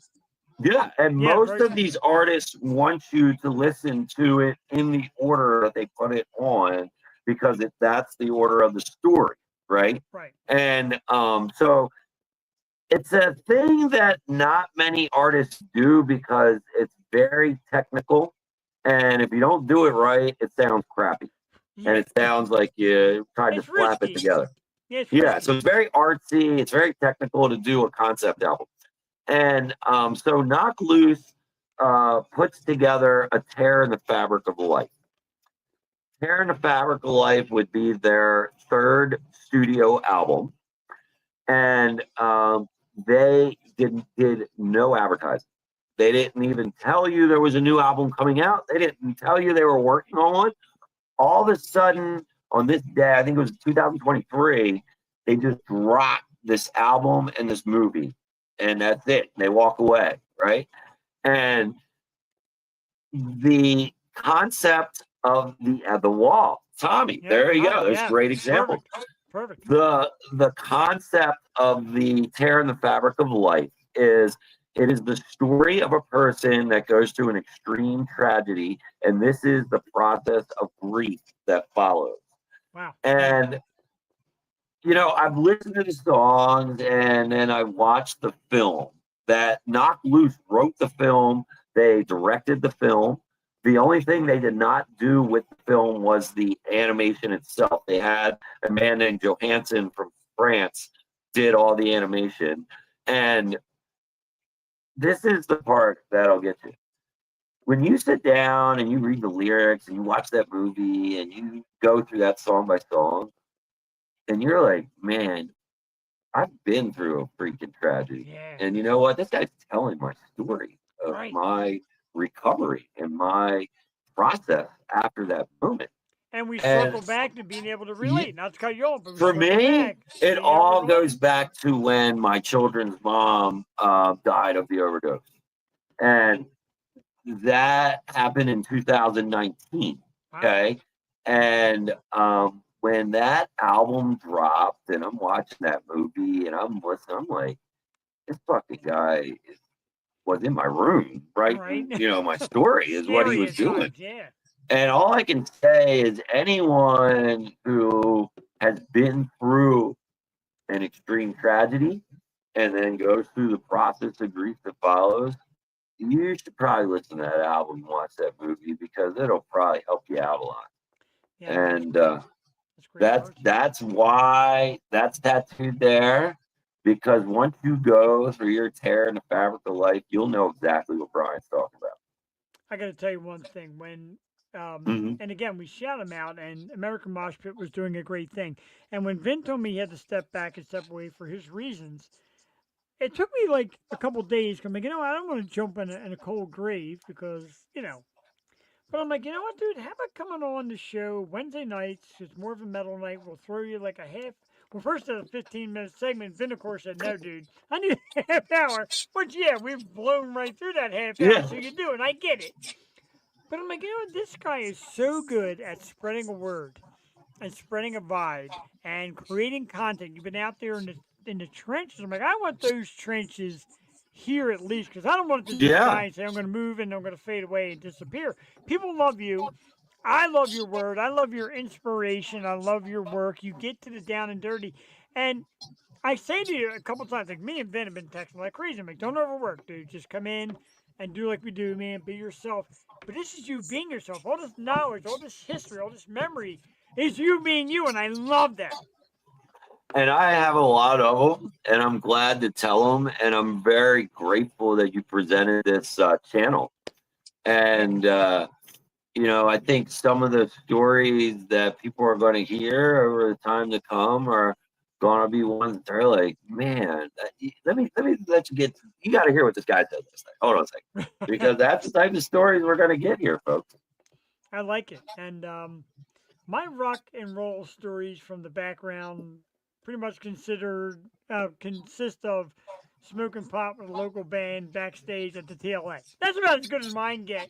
Or, you know, I met this like up and coming band, I got an autograph, you know, stuff like that. You have heart and soul in a lot of these stories. And I think it's Well, awesome. you know, I was very, very. It was a big opportunity that David and Lisa presented to me 2 years ago. And they're the owners of American Mosh Pits, and they were like, "Hey, this is what we want to do, and we want you to be the face, and we want you to go out and interview, and this and that. And we're going to get you full access." And at first it was like, you understand, I live on a plot of forest and a farm in the middle of nowhere, right? And you understand, I'm a nobody, right? I don't even live in a city. And they were like, "No, you're the guy, and you're going to do it." And damn if they weren't right, because man, it blew up quick, and the experiences I had out there are just some of them you couldn't write that shit in Hollywood. That's all I'll say.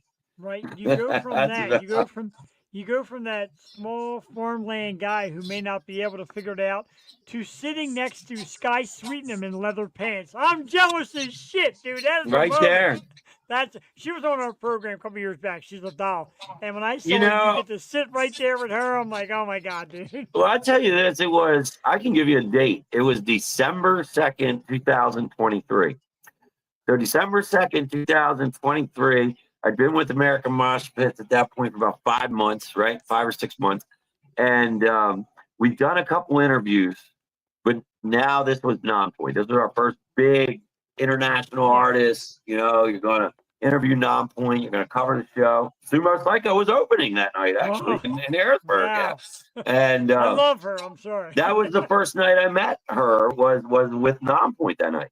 So we got everything set up. You're going to meet the guys in the lobby at 5 o'clock or whatever it is. Then you'll go back to the green room and do the interview. Okay, great, cool. We're ready to go. We get there. I call my contact. First of all, first starstruck thing is my contact is Rob Rivera, the guitar player. for not. Here's his phone number. Call Rob. Is it real? Right? You're getting Right. okay. So I call Rob, and I'm like, all right, Rob, we're here. You know, we're stuff. He's like, we got a little change of plans. I said, well, what you got? He said, you guys all right coming onto our tour bus and interviewing Elias on the tour bus instead of the green room? And I can't even barely hold the phone. I'm like, yes, we are. You know, and so we walk like the block and a half in the car to there's the tour bus parked right up for the venue, you know, and like, all right, well, that's obviously it because there's no other tour bus sitting around, right? So we go up, knock on the door, and hey, you know, we're not. We're like, holy shit! And they're like, come on the bus. Take your shoes off. It's all polished tile, black and white, leather, you know, brass. No brown Like, M&Ms, you know, it's shit like nicer that. than, you know, my house. You know, it's amazing. And that, you know, when we sat on that bus, we did the interview. When we were done, we were like, we were just on these freaking guys' tour bus. God. And then, hold on, this is the best part. If you go back and you watch that conversations with Vin we recorded that night, Yeah. never once do I call Elias Elias. You want to know why? Why? I was so starstruck I forgot his freaking name. I have done that so many times. Dude, I'm doing the interview and I'm in my head going, what's his name? Jesus, I can't even think of his name right now. And I did the whole interview calling him buddy, pal, you know, all that, My man. whatever adjective I could come up with, you know. And I felt so bad. So, lesson learned. Every interview, I'm going to write their name at the top of my paper from now on. If you go back in my notebook, and every interview after that, the person's name is highlighted right across. I did it the tonight. I paper. waited. I knew Mike, and I kind of knew Dan. The dude on the end, Zane, I didn't even know. And they finally said, I'm like, Zane. You know, that's something I'll let you fans know. There's something we'll do on a Wednesday night episode. I was old school, and I did all my interviews. I wrote them all out on a notebook. That's true. Yeah. I used the same notebook for 2 years. And I have every interview. I have my notes from making notes to create the interview all in this notebook. So maybe one episode we'll break that sucker out and do a little reminiscing through the notebook. That'll be fun. I like that. Sounds cool. I keep most of mine on my phone, which everybody's like, don't do that. Jewel was always a paper junkie, pen and paper. I started getting into it. I actually will type it out and then print it out. I become a paper junkie, and she's like, dude, paper, as long as you don't lose the paper, you always have your arsenal in front of you. Phone could die, you lose memory, lose your phone, whatever, it's gone. I live by that, so I appreciate you. I'm the same way, man. I had it on, and then it was funny because after like the first 2 that we filmed, like the third one, I took my notebook and I kind of set it off to the side where I could see it. Yeah. And Mark was directing at the time, and he's like, go get your notebook, dude. And I was like, what do you mean? And he's like, you need to have it in the site. People are used to you in the notebook. Let's go. Like, right. It becomes kind of a thing. You know what I mean? It became the thing. If you watch all the interviews, the notebook's there, you know, reporter style. And it was funny because I remember that when Mark was like, where's the notebook? I was like, oh, it's right there. He's like, go get the notebook. It's got to be part of the shot. I was like, all right, here we go. I'll teach everybody that one lesson. I always talk about podcast lessons and all that. Never be afraid to show your notes and that you're learning, because the artists actually love when you do homework. Like Jules said things that bands are like, what? How did you know that? So people like that stuff. So always do it. Always be prepared with notes. What's up, Josh? And let them know you're out there checking it out. I want to give everybody a little scoop of who's coming up in the next couple of weeks here on the show, and we're going to let Vin go home, even though I know we could probably do this till 2 a.m. If I didn't have to work tomorrow, Vin, we would keep on going, but I get tired. I'm old. You getting tired? We're getting old, buddy. We're old. We're not young. We're not young puppets anymore, buddy. And I want to do this while you're here, because Tuesday night, thanks to Vin, the amazing Suicide Puppet. Oh, right here yeah. on the show Tuesday night. Look forward to that. Great. And I just talked to Dan and confirmed that this week. So, I mean, we're good to go there. Look forward to that. Our good friend Zach brought me Whale Fall. They'll be here August 6th. Good metal band. Love them. August 12th, Brady Hearn, formerly of 6th Century. He's got a brand new band. He's the drummer. He's awesome. He'll be here on the 12th. Brady Hearn. August 13th, another great metal band, Union 251. So Vin, you'll be here later that Yeah, night. I've heard of them. They're I've good, man. heard some people talk about them. I'm going to have to check them out. I tell you, when Zach throws these bands at me and he doesn't lose, he sent a couple to me that have just been like on point and a great interview. So Union 251, you'll be there that night or Wednesday, so check them out. August 19th, we celebrate 8 years of the Yo Show. We're going to get some guests on. We're going to have a good time and just talk. And I'm going to drink my bottle of champagne like I always do and get drunk as shit. Great time. Did you get some Dom Perignon? Nah, I did cheap shit, man. $15 bottle. Some was cold like duck? more like Wounded Duck by the time I'm done. August 26th, a great pop punk band, No Takebacks. Oh, I love punk, man. I don't know if I ever told you that, but I'm a huge punk guy. I like the pop punk too. That's some good shit. I like all punk. I like pop punk. I like traditional punk. I like this punk. then, Punk rock is cool. August 27th is the singer Rebecca Lee Russell. Her band does punk. I still didn't get the name of her band. I got to hit her up. I found her on Instagram. Like, this chick's cool as shit. Willing to do it. I got to get the name of her band. Mostly punk stuff. September 3rd is a band that you may know, Dead Within Days. They'll be here.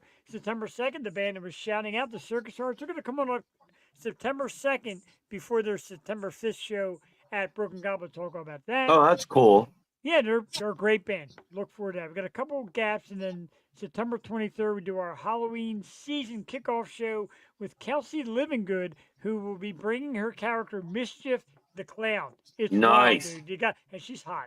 She's hot. That's awesome. And, so we look forward to that. And hey, can we plug real quick? Speaking of kicking off the Halloween season, yes, please do. This weekend is the 1st of August, so you're going to see a huge announcement by American Mosh Pits and the Yo Show in regards to a Halloween extravaganza that you can be part of. Oh, it sounds so that's huge. all I'm going to tell you now.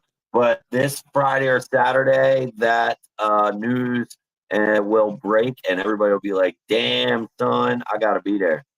Be on the lookout. Don't forget, you could also follow Vin on his Facebook page. You get the latest scoop on the Yo Show, on metal, rock shows, entertainment, all that. Not just the Yo Show. Vin covers the globe. You can also see his great videos as a heavy metal tool guy, which I love because it makes me feel good at work to see you at work having a great fucking time. I'm a little jealous. That's right, baby. But when I see you at work doing it, I'm like, you know what? You can do it at work. You can do it at home. Be part of our family. And, dude, tonight was awesome. I appreciate you so much joining us.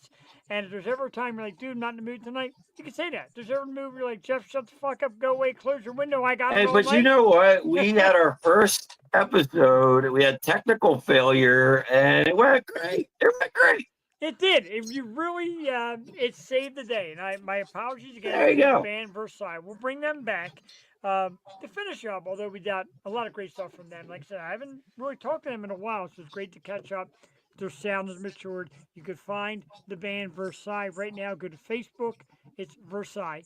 That's VERSAILLES for you who don't speak French. Versailles Band. Instagram _ Versailles _ Band. Linktree is Versailles Band. Their music on YouTube, Spotify, Apple Music. That all kicks ass. Vin, you're going to be hanging out with us, man. Like I said, check out his page, Heavy Metal Tool Guy. We love having you. Great time tonight. We're going to take everybody out tonight. Hell yeah. It was a great time, man. Oh, we're gonna Hell do it. yeah. You'll see Vin next Wednesday. We'll have some more facts for you, and we'll have some more music fun.